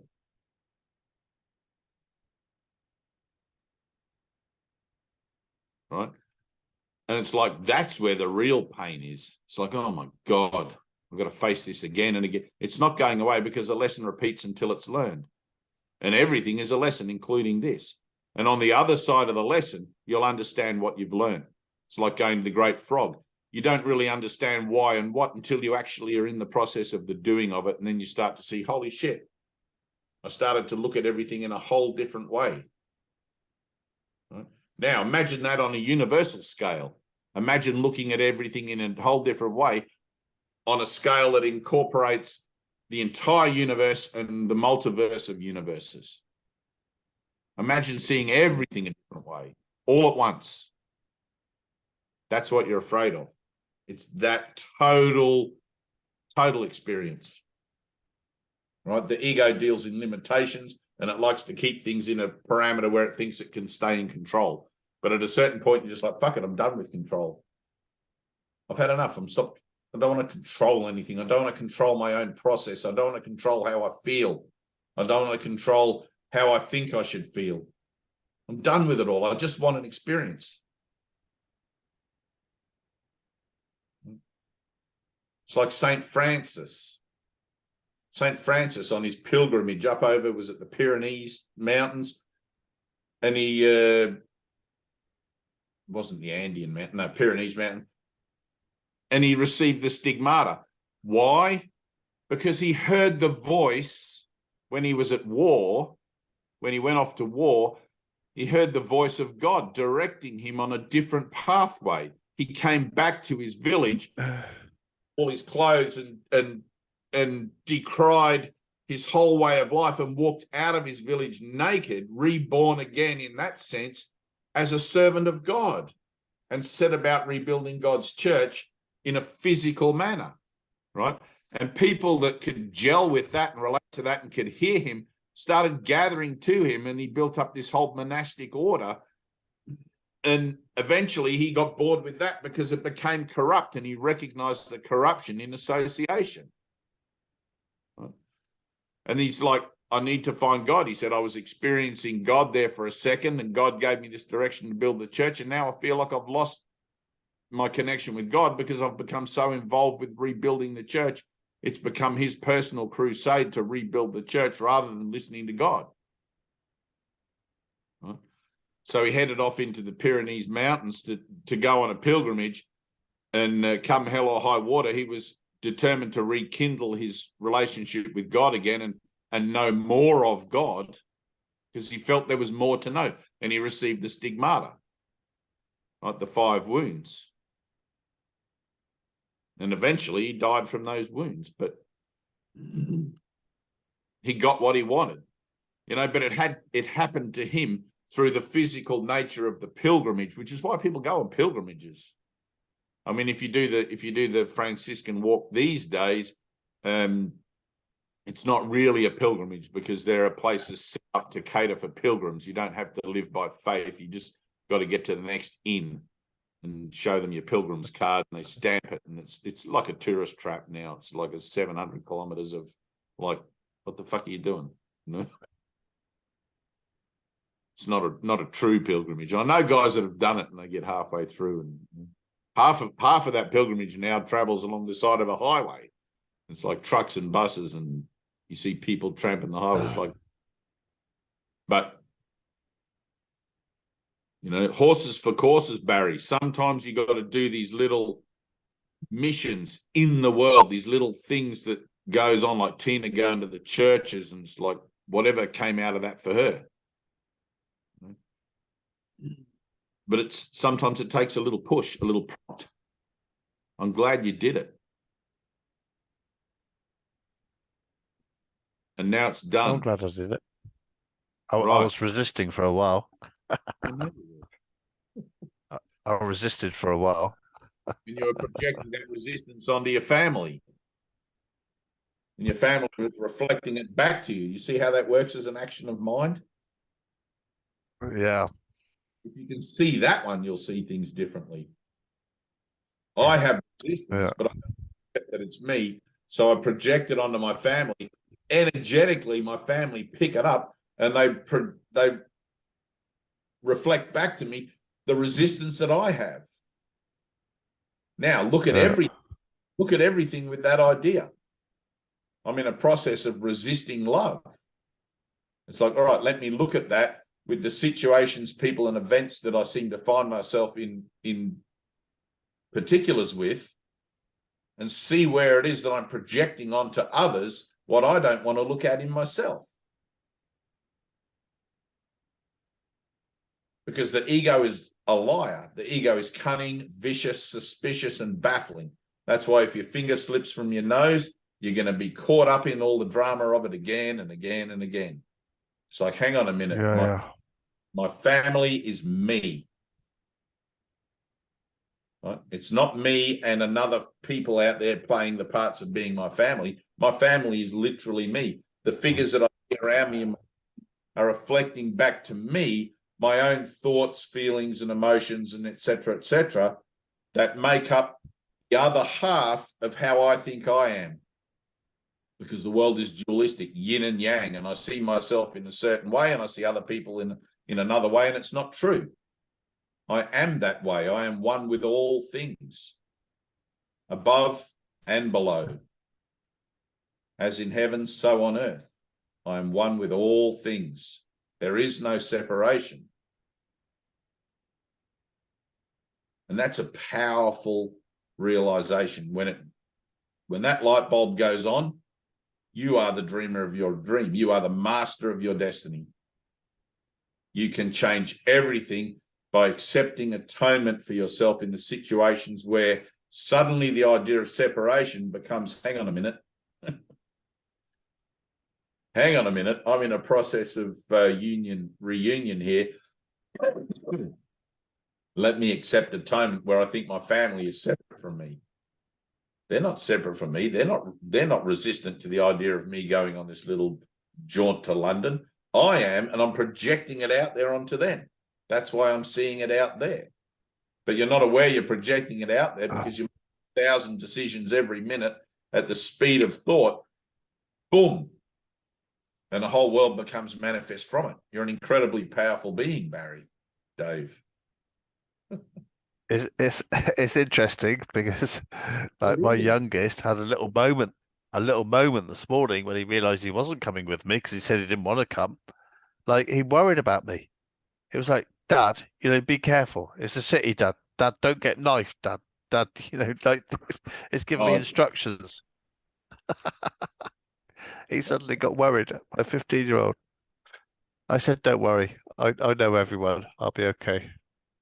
Yeah. Because we have a joke that I know everyone in the local town. I know a lot of people, and there's a joke. My boys get fed up with me knowing everyone.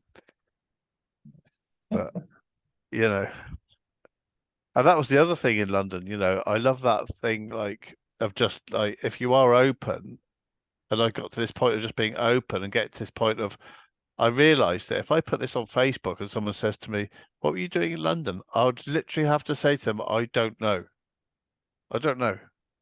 Right. Good. And I said to the guys in the Great Frog, I said, I've come here to buy something. I'm going to buy something. There'll be something here for me. And that's it. And it's Right. because I've got this great friend in Australia who said I should do so. Anyway, they obviously thought I was a bit crazy, but they were open to it.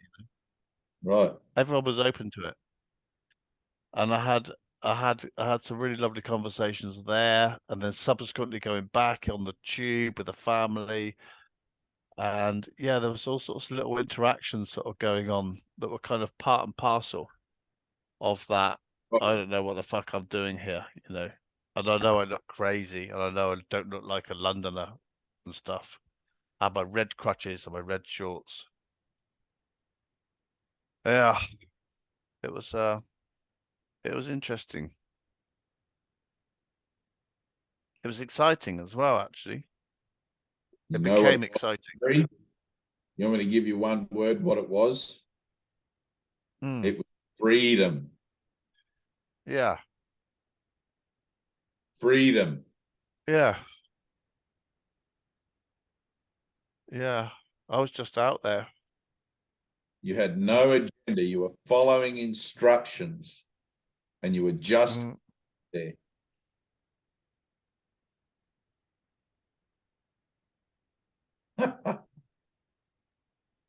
Yeah, it was quite a lot of fun.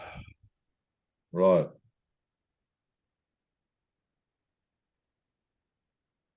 You gave to your, that's the gift of freedom. I'm giving to myself.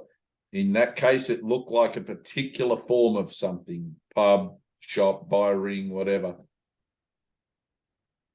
It can look like anything. Yeah. And there was a little moment, right? I came to the top of one of the really big escalators. It's in one of my pictures, actually, on my Facebook. It's a massive bloody escalator. And as I came to the top of it, there was two women of color in front of me, and one of them just went off on the escalator, and the other one just stood there at the top going, I can't do it, I'm scared, I can't. And she was just standing there, like, blocking the escalator. And I walked up beside her, and I had my crutches in my hand, and I picked my crutches up to get around her. I said no worries, and I just walked past her and got on the escalator, and I turned round and she got on the escalator, and she was just looking at me, and I put my thumb up. You're on the escalator, right? If I could get on the escalator, she could get on the escalator. So we had a little moment of kind of like there was a little communication there that didn't involve anything much, but it was still Now, notable. put your finger on your nose. Ready? Put your finger on your nose. Who was the woman at the top of the escalator?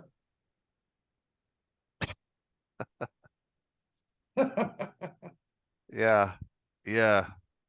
It's you. Okay. That's you. There by the grave go I give that information all the meaning it has for me. Yeah. Yeah. But I could relate to her, you see. Right, of course, because she's you. Yeah. Yeah, okay. Literally, not figuratively, literally, she's you. Yeah. And I was with her as I went past. I was with her, so I turned round and I was with her, and she got on. We went down together, and therefore there was that communication, Right, which was lovely. Mm, right. okay. All right. Yeah. Yeah.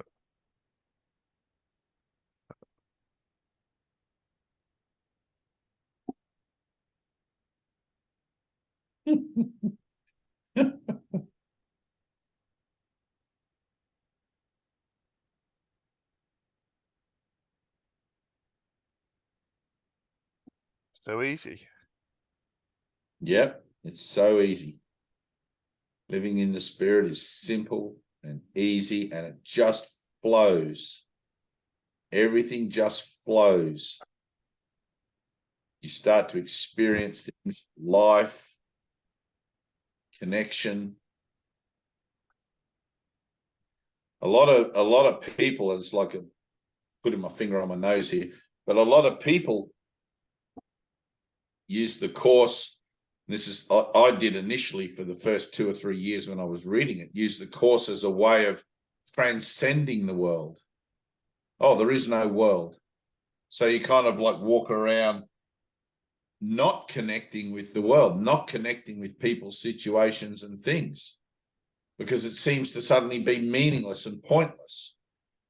But it's only when you adopt new purpose. It's like, oh, hang on, I'm still in the world. I have a new purpose for being in the world now. Sure, it's meaningless, and sure, it is the way that I saw it before. But now I'm going to say yes to my new purpose, and I'm going to learn to see the world differently. My perception of things is going to open up in a whole new way, which is exactly what happened in your little adventure in London. If England I get it. I would have sent you to a further away place, but anyway. There was, I think it was Tina and, Anna's gone, but Tina and Anna, I wanted them to go to Illinois and pick up some books, right? That was an assignment that I gave them. They were to take nothing with them. They were just to go. And neither of them did it, right? They cheated, in fact, and had the books mailed to them and sent to them or whatever. Well, somebody did. I know you guys didn't end up going there. You're not But telling the that- full story, but I won't defend myself. All right. That's the story I heard, that they sent, Annie sent. No, they were sent, but no one asked for them to be sent. And also, there was a third person that was was involved. Anyway, but yes. Yeah, anyway. But it's literally in the doing, right? So the motto, the whole motto for the course is listen, learn, and do. The guidance and the instructions for listening and learning can either come from within you or outside of you, right? And you'll just know it. There'll be a frequency or a resonance with what's offered or what's presented, and you'll just know in your heart, you'll be like, man, this is for me. And if you gloss over it in that moment, you'll lose it, and it'll have to come around again. It'll often come around in a different way, a different form, and it may take, depending on what your cycle times are, it may take a week or a month or a year or whatever, depending how desperate you are or how committed you are and all that sort of thing. So listen, learn, and do. It's in the doing that the experience comes through. Otherwise, Jesus would just say, listen and learn. It's like, well, hang on, I can't listen and learn in my conscious mind, because my conscious mind controls everything. I need to have a leap of faith. I need to be willing to say yes to doing something outside of my regular parameters, outside of my control, so that something else can happen to me over which I have no say about it whatsoever. Right? Otherwise, all you're going to do is stay in a safety zone, a comfort zone of your own making, your own device, set up to protect yourself from the world, And you're going to swear to me black and blue in the face that that's not what you're doing. And I know perfectly well that's what you're doing, because that's what human is. It's a defense. It's a defense against love, a defense against truth. Every activity of human being, of human consciousness, is a defense against the truth. When Jesus comes, he says, I've come to tip all the apples out of your cart. You know, he's a teacher of love, but to teach love, he's got to show you where it is you're not loving towards yourself. You're trying to hold yourself in this static framework of self-identity that is reading the course every day as if that's going to help you. It's not, and it's telling you it's not. It's saying you need to have an experience. It's in the application of the principles, in the particulars of the situations that make up the framework of your own learning curriculum, that the experience comes through. And you did it, Barry. Gold tick for you there. Boom, ding. Right? But keep going. You don't get any time to rest. I mean, you can take your rest if you want to, but I don't see why you would want to do that. Right? Keep going. Push. It's like there's a lesson, I think it's lesson 16, where Jesus says, try to reach through the clouds or push through the clouds. If it helps you, imagine my hand reaching out and taking my hand, you know, to get through those clouds. It's like he's talking about the internal veil. He's talking about the limit of your consciousness. Right. Yeah. So, and being so early in the workbook, it's like I was kind of surprised to read that, because that kind of thing to me, I would think that it would be in the second half of the book, you know, where you know, but he's familiarizing you with ideas of going forward, pushing through a threshold, right? Those dark clouds that, you know, I don't see them as clouds. I see them as this kind of wall, this kind of, it's an invisible wall, this kind of, I don't know, it's like a material, like when I find myself in my consciousness and I want to open up and connect again, like that, there's this kind of channel, there's this kind of feeling of going through a wall. And at one time that wall seemed fairly solid, that fabric or that mist or that block in consciousness seemed fairly hard to get through. And now it's not. Now it's nothing, because I've recognized it's nothing. It's just an image. It's just an idea. It doesn't really exist. Right? Fear doesn't actually exist. So all of these ideas then of pushing through, when I say to you guys, you know, like you're reading these lessons, you're having an emotional response, it's like, fuck the lesson for a second. Forget about it. Let's look at what's actually happening while you're reading the lesson, because that's where the experience is. It may you to keep reading the lesson, because if you keep reading the lesson, it may take you deeper into that emotional experience, but you can take yourself deeper into it if you just let yourself have it. If you let yourself open up to it and not try to push that emotionality aside so you can keep reading the lesson. Right? Tina gets right into it. When Tina reads those lessons and she gets activated, she'll keep reading the lessons and just get more and more emotional to the point where she can't continue to read the lesson.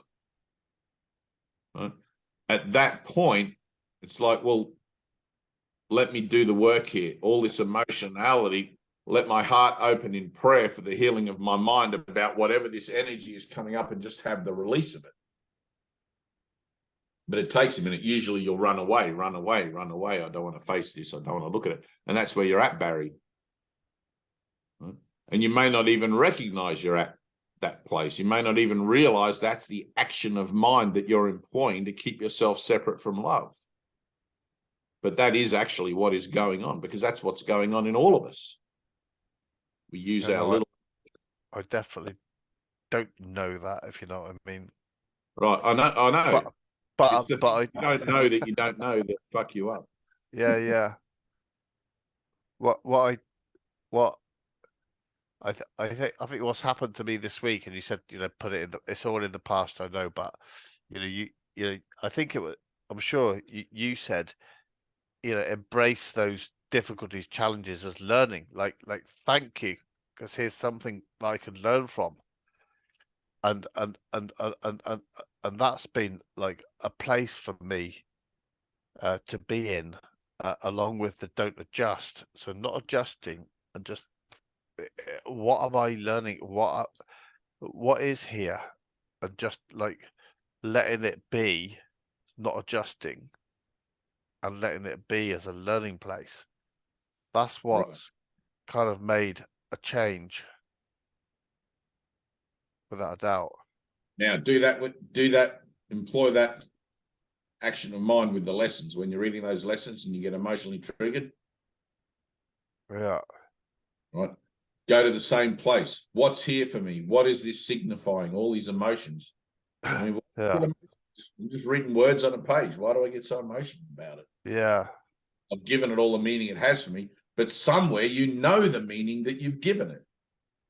Yeah. Right? Because you are one with all things. Somewhere in your mind, you know the meaning that the lessons are presenting you with.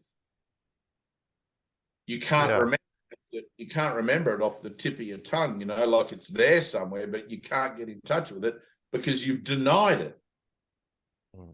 Right? And because your mind is powerful, that which you deny stays in denial until the point you're willing to accept it again. Yeah. And that's the process. The learning, it's like when Jesus says this course has to be overlearned to be learned. It's really a matter of, for me anyway, I look at it that it's really a matter of, I need to be able to be present with God in every waking moment. I need to recognize that even when I'm making my breakfast cereal or whatever, I'm doing it with God. Yeah. And then it becomes a whole different experience. And that whole different experience eventually becomes my whole way of life. And eventually I won't even remember how my old way of life was. Like that experience of seeing things in a different way at the Great Frog and you know, the train journey home and all of that sort of stuff. And it's like eventually that way of seeing things will just become your way of seeing things. But for now, you have the way that you saw before as a reference in your thinking and the way that you saw from the Great Frog as a reference in your thinking. Right? Yeah. Represents the past, one represents the present. It's like, oh, cool. I want that excitement or that amazement, right, to be how it is that I see everything, even in my familiar surroundings. Yeah. So Jesus says, unless you become a child, right? Children are always amazed. They're in the moment. They're like, wow, they live like that. They live in the same kind of experience you had of going on your mission. Yeah. Right? Now, be like that all the time. Yeah. I have seen my family that way, just been with my family that way, like totally new. Right, good. I have It's seen good. that. And it's always good with your family too, because they tend to become regular. You know, learning to see them brand new every moment is something that's like, yes, thank you, Father. Yeah.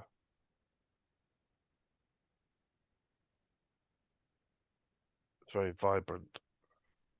Yeah. It is. But we seem to have to push through these moments of self-doubt and self-pity and loathing and rejection of love and all of that. And it's like, man, you've almost got to be like tricked into, you know, giving yourself a break.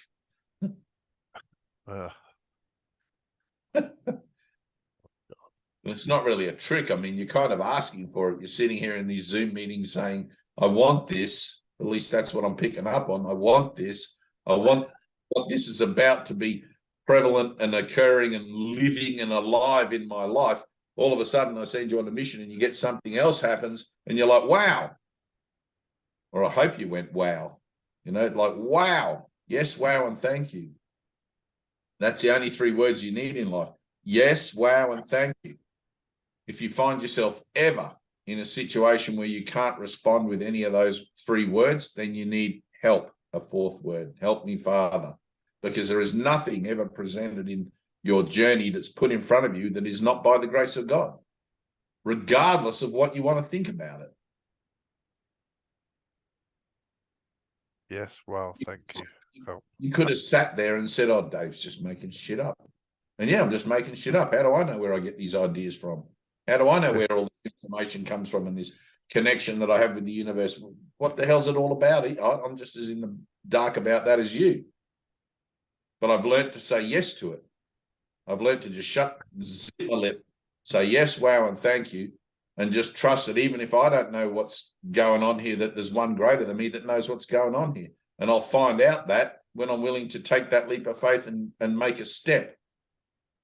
Take the first step. The rest will be shown. You take a leap of faith and then God will catch you.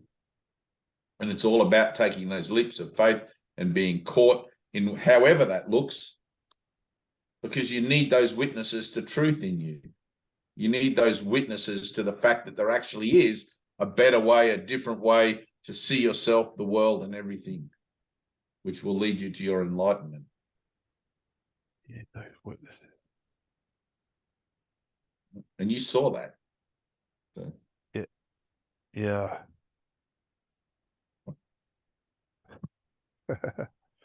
Those witnesses in truth.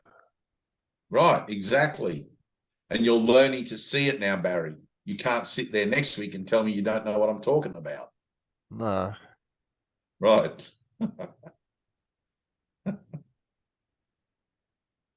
It's, you know, like in Zen Buddhism, there's a temple, I can't remember the name of the temple. There's a temple in Brisbane where they're very traditional Zen Buddhists. There's not many practitioners. I think there's a lot of people that are like just come and go, you know, like any religion. There'll be a core of people that really fabricate the main body of the church, and then there'll be a lot of people that just sort of go there because people go there on a Sunday. And sometimes it takes a while until you become fully oriented with things. But in Zen Buddhism, they have a little stick called the bow. And when you're meditating, the master comes around and he'll hit you soundly across the back. It's like a cane, you know, and he'll hit you across the back. And if you have a reaction to the cane, your meditation's not deep enough. Right? If you feel it, if it snaps you out, when you're truly meditating, like Jesus says, when you meditate, right, I think this is in the second half of the workbook, but when you meditate, you'll have no sensation of the body at all. Right? I have had that. I don't meditate in that way anymore, but I have had that several times, but it's always been through a very, like, there's got to be a determination associated with the meditation. It can't be just like, oh, I think I'll meditate today. Right? Which is why I don't meditate as a ritualistic kind of thing. I meditate when I feel I really need to, and then there's more of an integrity with it, and I'll sit there and I'll force myself to be quiet, you know. And it's like, if you really want to meditate, go and sit by a busy highway and trucks and buses and whatever, and that'll force you to focus harder than if you go and sit in a quiet place. Yeah. So, but there has to be this determination, and like the ego always wants to sit on the surface, and the passion of your heart is going to be that determination to really embody what's going on and to take it on totally. Right? Which is why when you read these lessons, you can read them one day and it's like, oh, that's a nice lesson. And then you can read it the next day and be like, wow, I just heard something. I just really got what that, you know.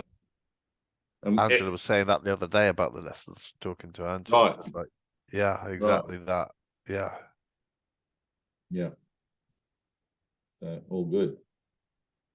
But never underestimate, you know, like the ego, that it just wants you to coast along on the top.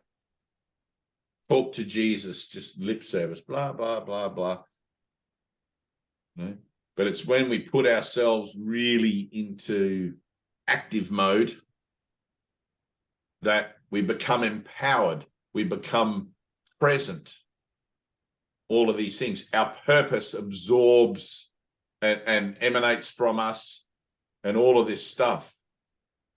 We're no longer like these superficial, nice day today, isn't it? How's the weather? Blah, blah, blah. It's like, no, hang on, man. I've got a purpose that transcends all of that crap. I don't care about the weather. Look out the damn window. There's a kind of a presence. You hold yourself accountable. You activate yourself. Right? And you have to activate yourself. Like Fran's totally activates herself. She's like, bam, and she's on. It's like a game face, bam, and it's on, it's happening, boom. That's a place, I mean, even I think it was Christian Murdy said, you can't sit in that place 24 hours a day. It's impossible. You can't be self-activating 24 hours a day. You can't be completely present. I mean, Jesus pretty much was. And the funny thing is, in the Course, Jesus asked us to have more patience than he had. It's like, what? Are you kidding me? You're the most patient guy on earth. Even when they nailed him up, you know, it's like, forgive them, Lord, they know not what they do. I can imagine if that was me, I'd be like, you fuckers. I'm going to get you in the afterlife. It's like, nah, Jesus is just like, forgive them, Father.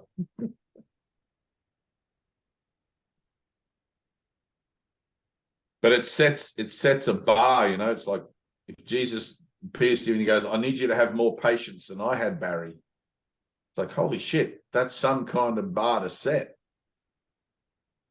But it tells me what I got to aim for. It tells me what I need. You know, it's like, thank you, Jesus.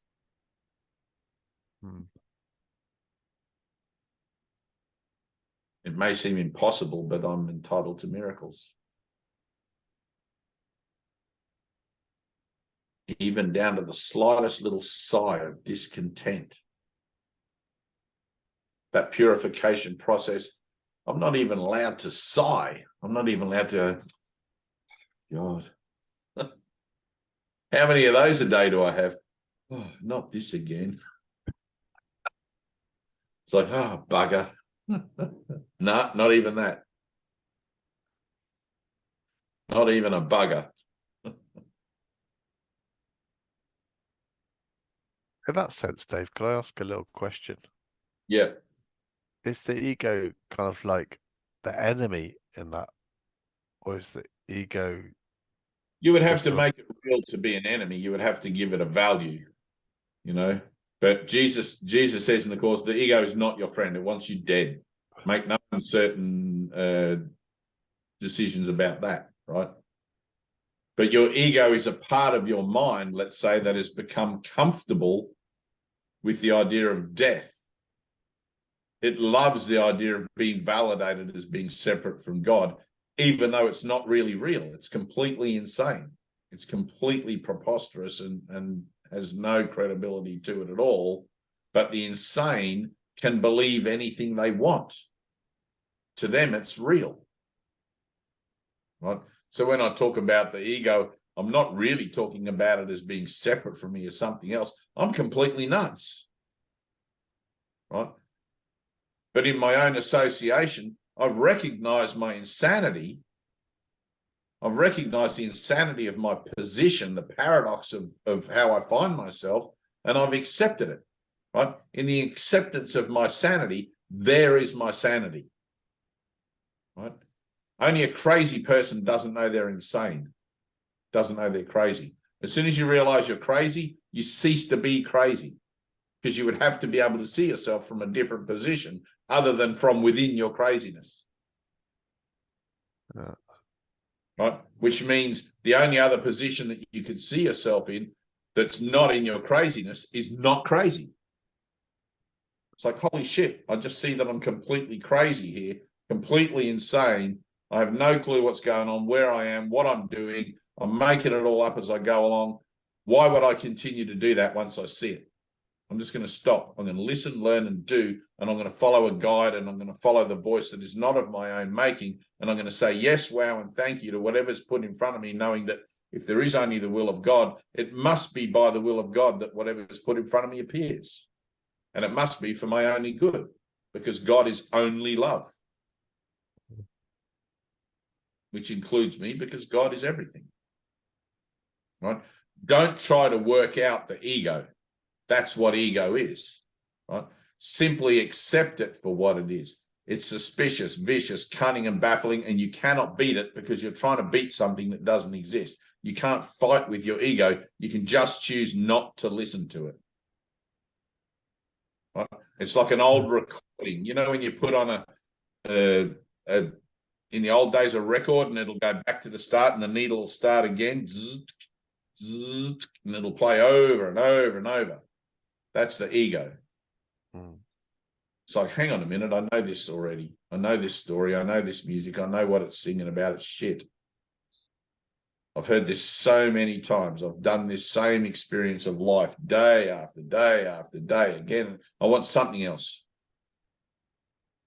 I want something else that's not of my own making to occur, to show me that I'm not stuck in this loop of life and death, or birth and death, rather. And that's exactly what happened when you went to the Great Frog. Something else opened up for you, a new vista, a new way to see things. And it's like automatically your ego is going to try and analyze that. And what's going on here? How come, I can pull it apart and pinprick it and test it and point your brain at it and whatever. But it doesn't matter. You saw it. Right? Something else happened by you being willing to say yes to something that wasn't of your own making.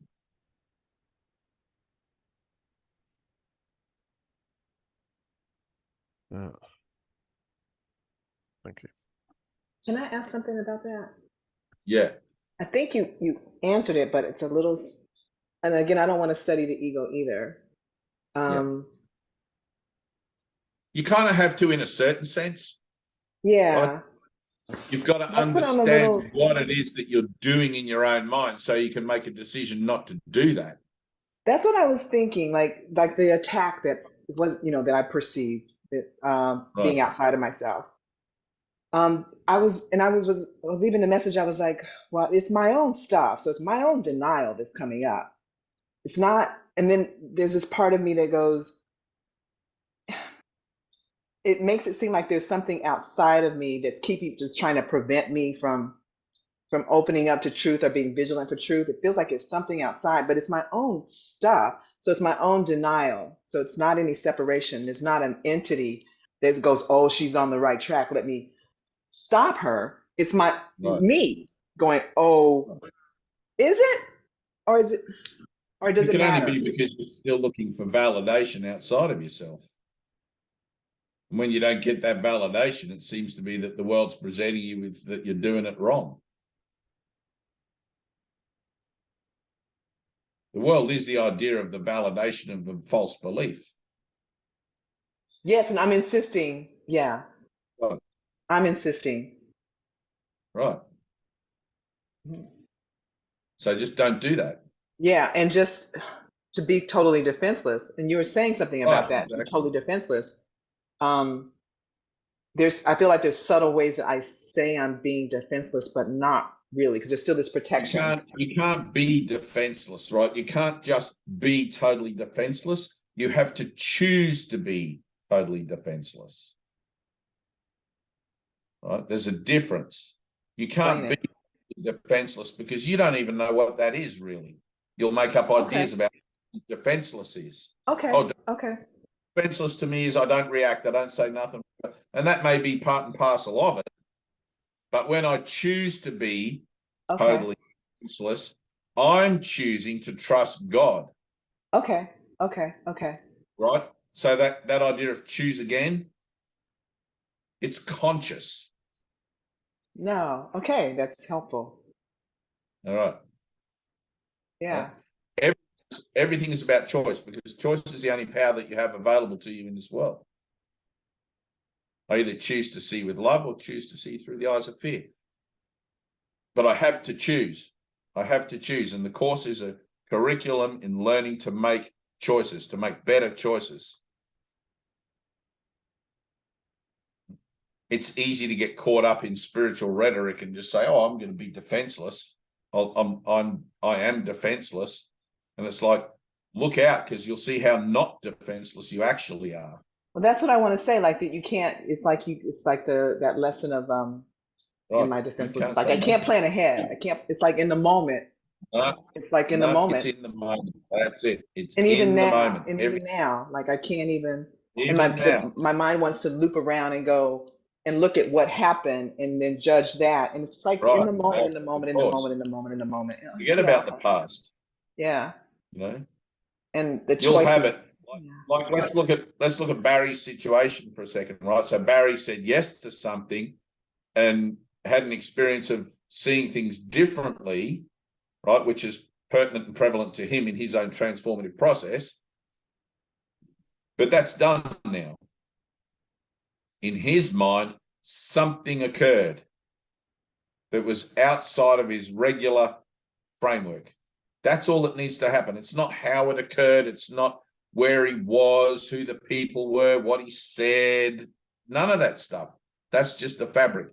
All that happened was there was a shift. There was a moment where his regular way of seeing was interrupted and something else happened because he said yes to something else happening. Right? He had no fucking clue why I was sending him to London to have a beer and buy a ring and whatever. Not really. He just knew it had something to do with a higher purpose. Right? It's the same, but it's in the moment. So the next thing that happens, the next time Barry gets presented, whether it's me or somebody else, can you go here and do this and whatever and do that? It's like with the recognition that nothing could possibly be asked of me unless it was for my higher purpose, Barry can safely and comfortably say yes, wow, and thank you, and be about his father's business. Right? Because that business is for him. It wouldn't matter if it was somebody on the internet, you know, can you go down the street and buy me a bottle of milk? It's like, yes, I can. It's like that movie, Yes Man, with Richard Carey. What's his name? Brian? Jim Carrey. Jim Carrey, right? That movie, Yes Man. He kind of fucks it up a bit because he takes it on board as a religious observance rather than something where his own sense of presence and whatever, you know, it's not involved there. He can actually say no. And that's where in salvation, there's no hard, fast rules where you have to say yes. But sometimes like that yes like your like post about blocking people. I mean, that's what comes to me. Right, exactly. Sometimes that looks like just blocking people. That Sue-Ann Ockawall, whatever her name is, you know, it's like, and there have been others. Sometimes you recognize, all right, here I am. This is me. I'm presenting myself an opportunity to recognize something greater than what's being presented. And then what comes back is my rhetoric. You know, it's like, I'm not interested in that. I want what's greater. I want to go beyond that. It's like, that's not helpful because it's simply using a past reference as a way to where I can think I can guide myself now. I can't.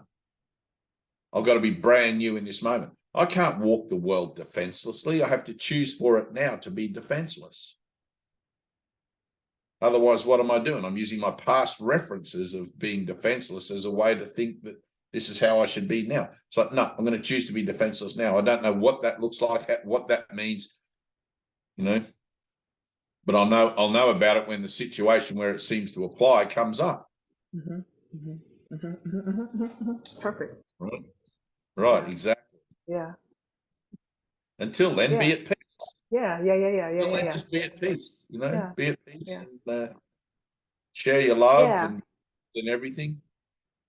You don't need to be making those confrontations all day, every day. I mean, we tend to get caught up with that idea because the workbook, you know, 365 lessons, one a day, 5 times a day. And so we put ourselves in this mental kind of like, you know, and like, But there comes a point where you have to take your rest. It's like, all right, I get it. Exactly. Yeah. Okay. Yeah. Yeah. Thank you. It's very helpful. Students studying for a university degree or something, you know, it's like every day study every day, all day, into the wee hours of the night. And, you know, finally you get a degree, or finally you get some sort of thing where you don't have to study anymore. Spring break. What are you going to do? Keep studying? Just relax, chill.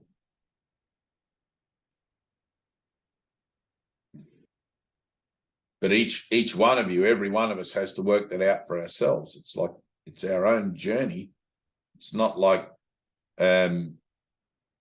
Jesus is in charge of it, or Dave's in charge of it, or the Course in Miracles is in charge of it. It's like, I take what I want to take at a given time. That's the curriculum. You're not in charge of the curriculum, but you take what you want to take at a given time. It's like, for me, I didn't really have a choice what I wanted to take at a given time. It was dumped on my head. It's like, holy shit, I better be about this. But if I was starting from scratch, I'd probably be a little gentler on myself. You know, there's still that awareness that, hang on a minute, I've got something here to fulfill. I've got something here to do. But think in terms of tens of thousands of years. You don't have to cram it all into one incarnation, but yet the experience of your oneness is going to appear to you in a single instant somewhere in your timeline. One moment. You don't know. You don't know when that's going to be. You've got no way to tell how much time you're going to collapse in this lifetime, whether you're going to be back for another life. You don't know any of that stuff. Just deal with what's in front of you. Right? I don't want to come back for another lifetime. I don't, but right. Who the hell does? And I guarantee you that you won't. If you're at the place where you're reading the Course in Miracles, it's like you won't be back here in your next incarnation. I guarantee you that. This Buddhist monk told me that. It was funny. Right. He was saying, I call him the Buddha on the bus. Like, I was on a bus with him, and we just started talking, and I just couldn't get off the bus. I stayed with him the whole time. But he was saying, don't be afraid. He was just like telling me things. He says, don't be afraid of death, because it's just going to be a moment, and you're going to something, and you're going to come right back. And I go, well, I don't want to come back. He says, it's the same thing. It's just going to be a moment, and then you won't come. I was like, okay. Right. Buddhists love coming back. They love the idea of reincarnation. Yeah, and I was like, I don't want to. I like the idea of immediate salvation now. Right? But if it's not immediate salvation now, if you're not experiencing the illumination of your mind here and now, then you're still in the process of purification. Right? But it's like, it's not up to me. That last step is taken by God. That was a lesson yesterday. Right. It's just my job to learn to become revelation ready through being miracle about life, which is saying yes, wow, and thank you. And then forgiving myself for maybe judging it instead of saying yes, wow, and thank you. All of that sort of. It's really quite simple. You know? It's like you have a thing going on, Tina, where you're able to, if you're aware of it, you're probably not, you're able to slip past that level of consciousness where you think there's a Tina. I've seen you do it twice during our Zoom meetings. One of those times you actually caught yourself doing it. And you're like, what the fuck? What was that? That's something that it's like going beyond or pushing beyond those clouds, like where Jesus is and stuff. It's like it'll get easier and easier and easier the more you make effort to do it. Right? The more you're still. Be still and let it happen. Just be still and let it happen. Here I am, Lord. I want to remember you more than anything. I don't want the world. I'm done with the world. I'm done with all of this shit. Death. I'm done with all my false belief in separation. I need an experience. Right? and ask for the experience. Ask for it. Demand it. You're entitled to it. Demand it. Ask, like, Jesus, what are you doing? Stop wasting time. Right? Remember, there's a caveat to that. You know, Jesus isn't going to give you an experience if you're just going to go out and squander it and give that power of that experience to your ego and turn it into some story about something. Right? I did that already. I spent the first 3 years running around going, woohoo, and not bothering with Course in Miracles, particularly, you know, like it didn't. I was so high as a kite off the experience. It's like St. Francis threw off all his clothes and ran out of the village naked. Yes, God has called me. Woo! You know, but he wasn't particularly helpful to anyone in that time. It took a minute for him to realize, hang on, I've got work to do now. Right? Jesus needs you as a minister of God. It wouldn't do any good to superinflate your ego and give you all these revelatory things if you're just going to squander it. And that is what happens. Like every single one of us, we don't know what to do with that much love. What do you do with that much love? I'm afraid the hell of even a little bit of love. Imagine if I had an experience of universal love. If a total stranger came up to me in the street and really pushed their case for how much they love me, that would be fucking confronting.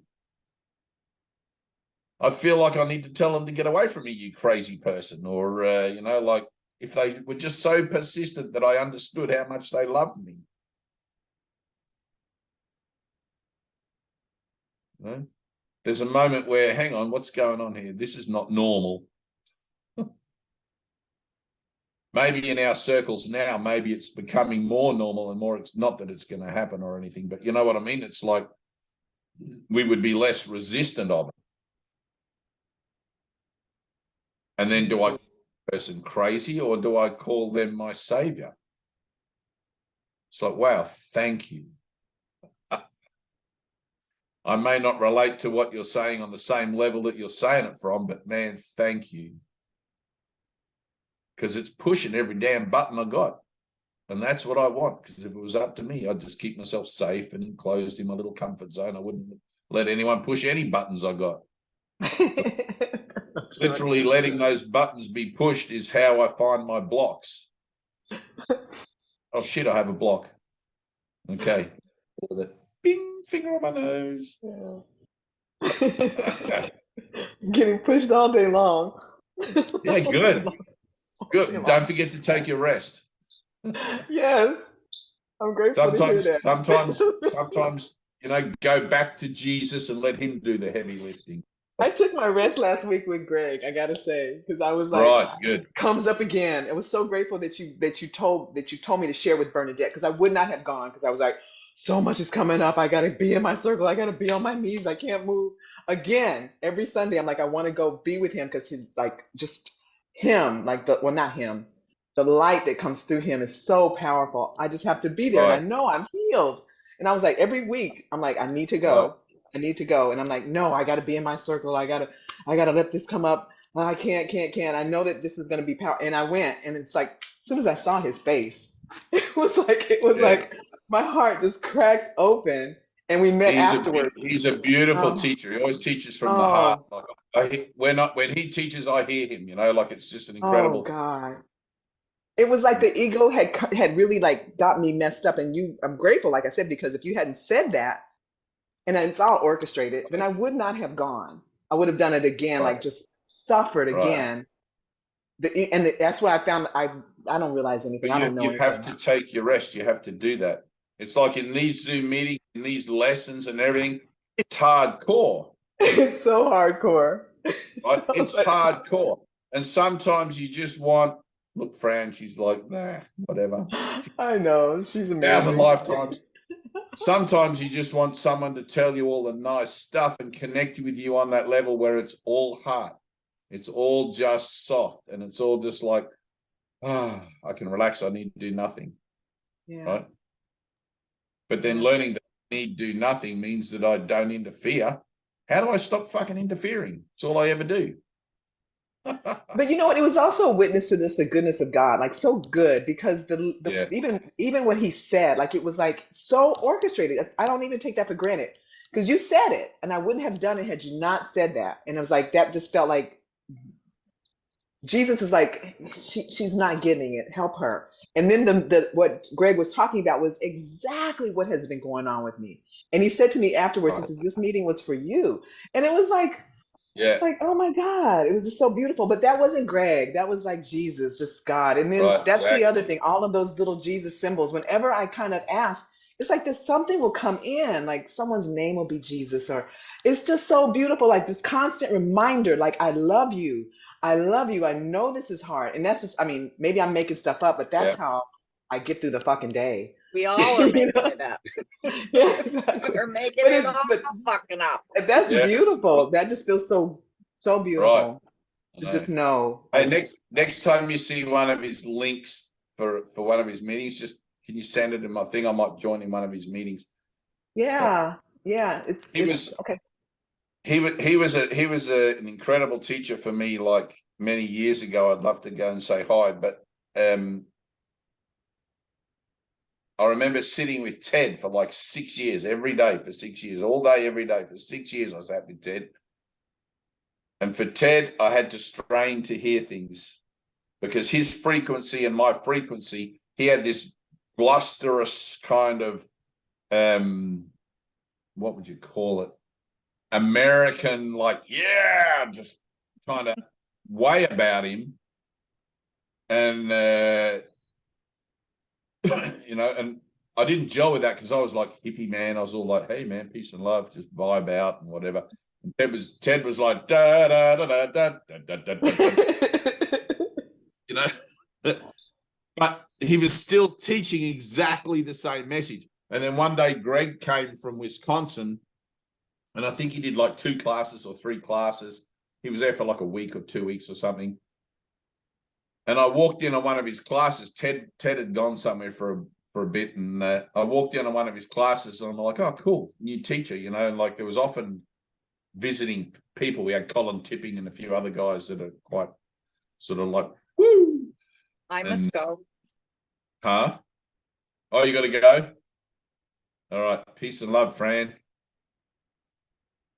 You know, but I remember sitting with Greg, and Greg talks like poetry. Greg talks like art. Greg's way.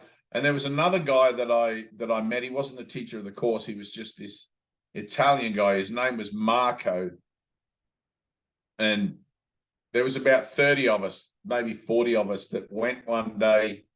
We left the meditation center, left the healing center, and we drove about 20 kilometers down the coast to this bluff right on the ocean. And there was some picnic tables and whatever set up there so we could have a picnic. And we're all vegetarians, you know, so we're having this big vegetarian feast overlooking the ocean. It's beautiful, you know, the horizon, just water as far as I can see. No beach or anything. It's just a straight drop, cliff top. Anyway, Marco had this little accordion, little squeeze box music accordion. He was Italian. Hello, I'm Marco. Beautiful, absolutely beautiful energy about him. And he looked at me and he goes, we were sitting at one table together and a few other people. He looked at me and he goes, I'm gonna play a song for the dolphins, you know, like that. And there was like 10 meters between our table and the edge of the cliff.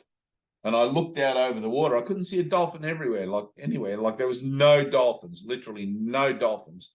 I walked with him to the edge of the cliff, and there was a few other guys came. No dolphins. I looked down, nothing, no dolphins. Marco started playing his little accordion, right? This is because everything's just energy, right? Started playing his little accordion. Within 1 minute, there was dolphins leaping out of the water right in front of him. Now, where did they come from? Like they were responding to his music, or were they responding to his decision to play them music? You know, but whatever was going on there, I was dumbfounded for days. Because Marco was new to the course. He just came from a beautiful heart space, you know, like kind of pathway in life. And I came from that beautiful heart space pathway in life, like living in a commune and whatever, and everyone was serving each other and honoring each other and all that sort of stuff. And I feel like I've lost that through doing the course. I feel like it's now very clinical and very whatever, but I realize that's how I get used. So I don't really care about it too much. I know it's still there in my core. But this thing with Marco was just mind-blowing. And it's Greg, right? So I'm listening to Greg one day, and he's talking in a very florid kind of beautiful way, picturesque sort of way. And I heard something that I'd been struggling with. I heard like a light bulb went on because of something he said. And in my consciousness, I went, oh, thank you, like that, like, wow, thank you. I didn't utter the words out. He looked over, there's like 50 people in the room. He looked over at me and he goes, you're welcome, out loud. I put it in my mind. That's right. His voice in my mind said, you're welcome. And I had 3 or 4 moments like that, not just with him, but with other people, where the connection in mind actually transcended the bodily, the physical nature of things. So, woo, that was a, mind-opening thing. So, but a beautiful teacher. Mm-hmm. Mm-hmm. You get to, if you see his, actually, can't remember. I'll send it. I sent it to someone. Yes. Send it, and I'll post it on I'll post his link on my page, because Barry, you'd enjoy it too. Marielle, you'd enjoy it as well. Like his. That's teaching. Angela. Oh, it is too. How come it says Marielle? She's using someone else's computer. Oh, it's very confusing. Marielle. You're funny. Anyway, that's it. Any questions? Anything? Barry, well done. You got the ring. That's the ring of salvation, the ring of atonement on his finger. Yeah. Lord of the Rings. Beautiful. Yeah, the Lord of the Rings. Ring of the Lord. One leap of faith, one step, beginning of many more. Yeah. It was fun. I'm tired though. I know it's like 1 o'clock for you guys in the morning. Yeah, isn't it? It's quite late. Yeah, I was at up 1 at a.m. It should be about 1 a.m. for you there? guys. No, it's just gone midnight here. Oh, okay. Okay. Okay. All right. Well, Well, I'm going to go. I've got a suicide and spirituality meeting today in the park, so I'm going to go and get myself. You didn't tell me something. I'm just saying it real fast. You didn't tell me something about another Dave. You were going to tell us something, but don't you just tell it now because it's getting late. But Oh no, you I'll tell you that. I think personally. okay. I think It was just a funny little aside thing, because we were talking about that guy's podcast. Okay. It's not really. I thought it was something that you wanted to do. That's why I'm bringing it up, just to remind you. No, it's just me being very judgmental. Oh, okay. Well, hand it over. I know, right? I know it's funny, but I'll tell you about it. But it's like when I was listening to it, I'm going, oh my God, really? No, get out! I can't listen to any more of this shit. Okay. But anyway, that's where it's at. Finger on my nose. I'm learning not to judge. Exactly. Finger on the nose. I didn't know that was there. Yeah. Well, there's been a few. Who was the other guy? And I recognize this because Ted used to tell stories about these guys, right? Because he's been in it like right from the start, 1975, and like he met Bill Thetford, I think, and whatever, and all of these sorts of things. So Ted was up there with all the cast and crew of the original inception of A Course in Miracles, and the old man and whatever. Like it sort of came about pretty quickly, Judith Scutch and everything. And so he always had stories to tell of all of these guys that suddenly picked up the course and decided, yep, this is going to be my life vocation, my life path or whatever, but hadn't had any kind of experiential connection with it. It was just all conceptual and stuff. And he used to talk about, you've got to get beyond the concepts of the experience. And he would use particular teachers as the example. Ken Wapnick was one. And remember, we had 2 ladies that came to the healing center. So Ken had I don't know what it was. It must have been some kind of like small college of sorts that he'd set up to teach the course, right? And he would have students come there and teach. And we had two ladies that came to our centre in Australia who were travelling the world, who had spent 2 years or something with Ken in his thing. And they sat with Ted for one day and realised the experiential nature of the course. And we've been sitting with Ken for 2 years and just getting our ears bashed with the concepts and not having any place where those concepts were actually applied. It was just like being lectured, so. And one of the ladies was a Catholic nun. She'd been a Catholic nun for 20 years, and she's like, man, all of a sudden, like one day or whatever they were there for a week or whatever, she said 1 day or 1 week, whatever, with Ted, and the whole Bible, the course, everything came to life. It was no longer just words on a page. It was like kapow. All the switches were activated in there. And the other lady was much the same. She's like, I can't believe how you guys teach this course. But anyway, but there was a few guys like that. There was a few show ponies, Ted used to call them. They're just out there. And I remember his story of the particular guy I was going to tell you about was like, he walked in, so master teacher, right, DearOne, the original DearOne, who had his illumination in Nagasaki. DearOne was teaching one day in Wisconsin, and this guy walks in just out of the blue, out of the street, whatever, with Ted. Ted had found him somewhere, picked him up somewhere, and they were doing stuff. And Ted brought him to the healing center thinking it would probably be a cool place for him to be, whatever. And the old man looked over at him mid talk and said, what the hell's he doing here? He didn't even know who he was. He just knew the energy. Mm-hmm. He just picked up on the energy. What the hell's he doing here? Because he wasn't there to learn. He wasn't there to participate and integrate. He was there to boost his own identity as a world teacher of A Course in Miracles, etc., etc., etc., and get out of it what he could rather than to give what he could. That's why everybody else was there. They were there to give. And that's the difference. You've got to be there to give. What that story transmutes to these days, I have no clue. But when I was listening to that podcast this morning or yesterday, I was like, oh my God. But again, that's just my judgment, right? So, exactly. I'm forgiven and I shall forgive. Well, it keeps slipping. It's a funny thing. It's like a game that happy children play. It's a funny thing. It's just like this circus sometimes, and you look at it and you go, I'm glad I'm not playing that part. I'm playing. Well, Dave, I wanted to say this. When that guy was coming for me, it was so crazy. When I think of it, like what we're talking about, because he was relentless. Teacher? No. The guy that came for me, not really an attack, but that what I was telling you about. But he did something where I couldn't even leave him. Like I was trying to I'm done with this. I'm not going to do this anymore. And he did something where it was like he would not leave. Like he stayed on the line, and then other people joined the line. It became a whole thing. But it was, if I look at it like my denial, it was relentless. It was like, no, I'm gonna just make you stay right here, right there. It's just crazy. Yeah, it's crazy. So you'll get those, right? So like the zealot, the guy that just has to, and they mow you, right? They mow you down with whatever it is their point of view is.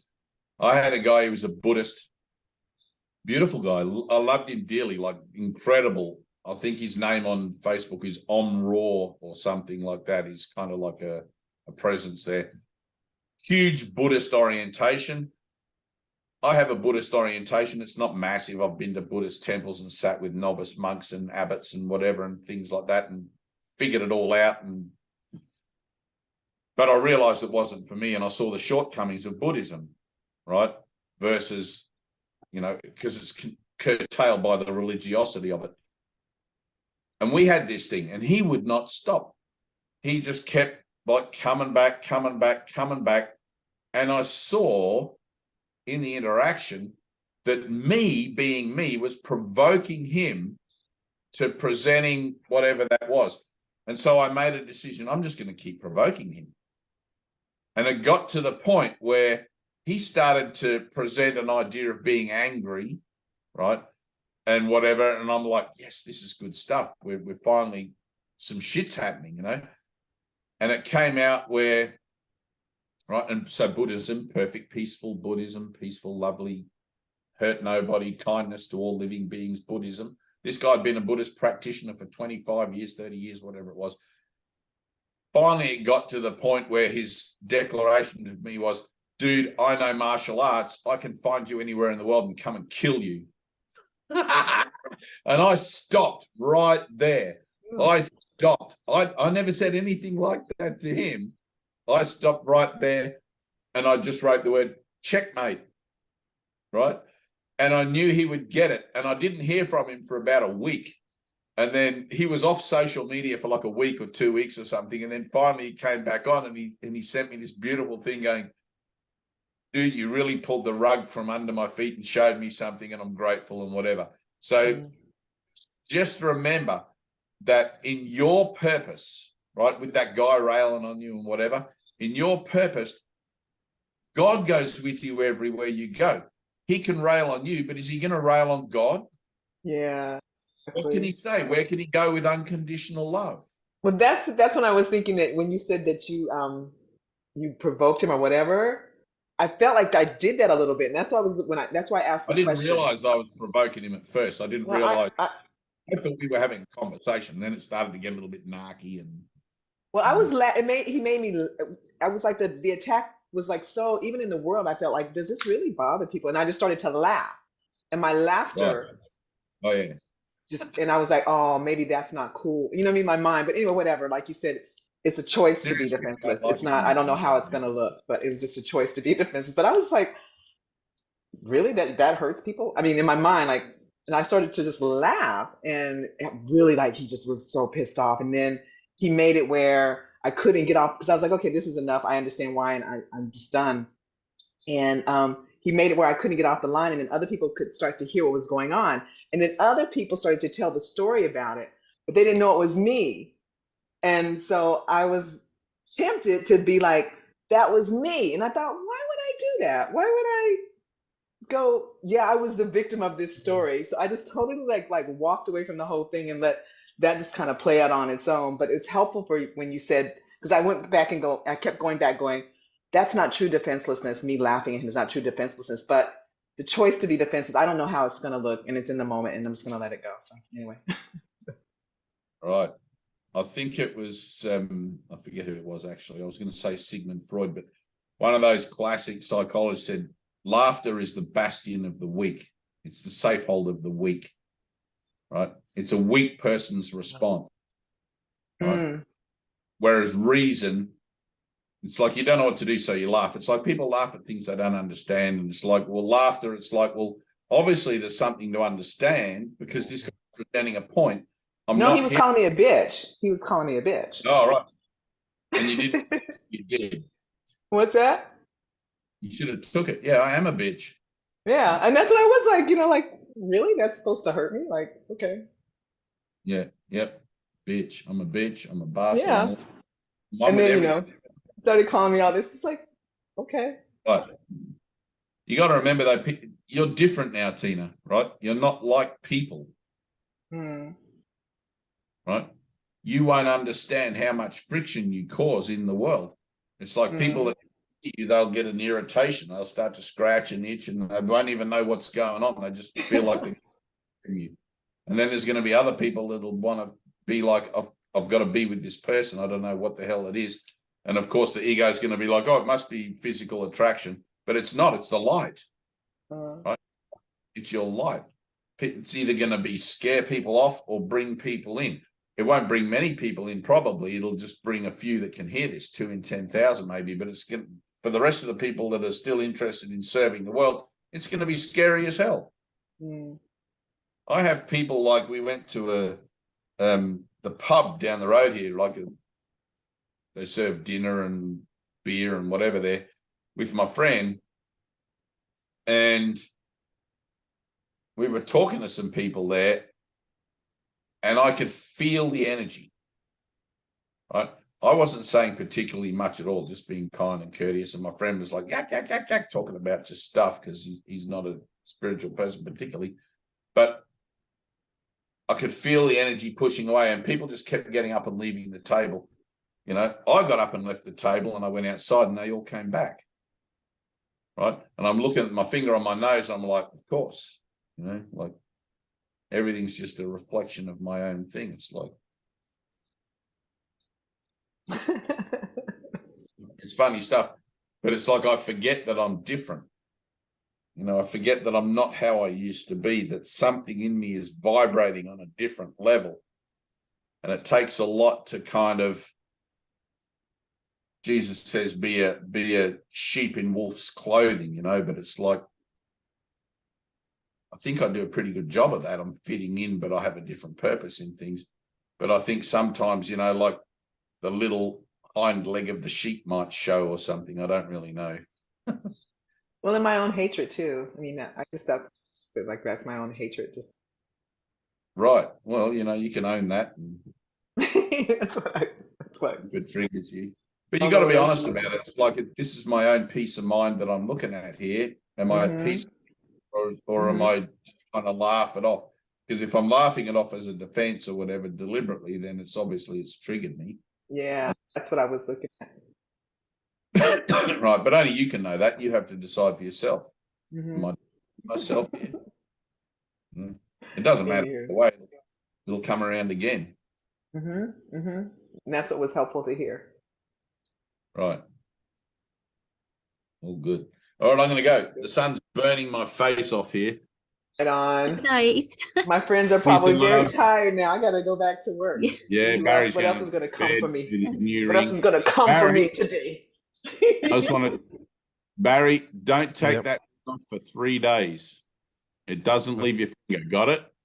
Okay. Good. I'll tell you why. You'll work it out later, but I'll tell you why anyway next week. Okay. All right. Peace. Good night. Oh, goodbye. Oh, bye, you guys. Thanks for staying so late. Bye. Bye. Thank you. Bye. See you, Tina. Don't take that ring off. Don't take the Lord of the Ring. Precious. Bye. My precious. See ya.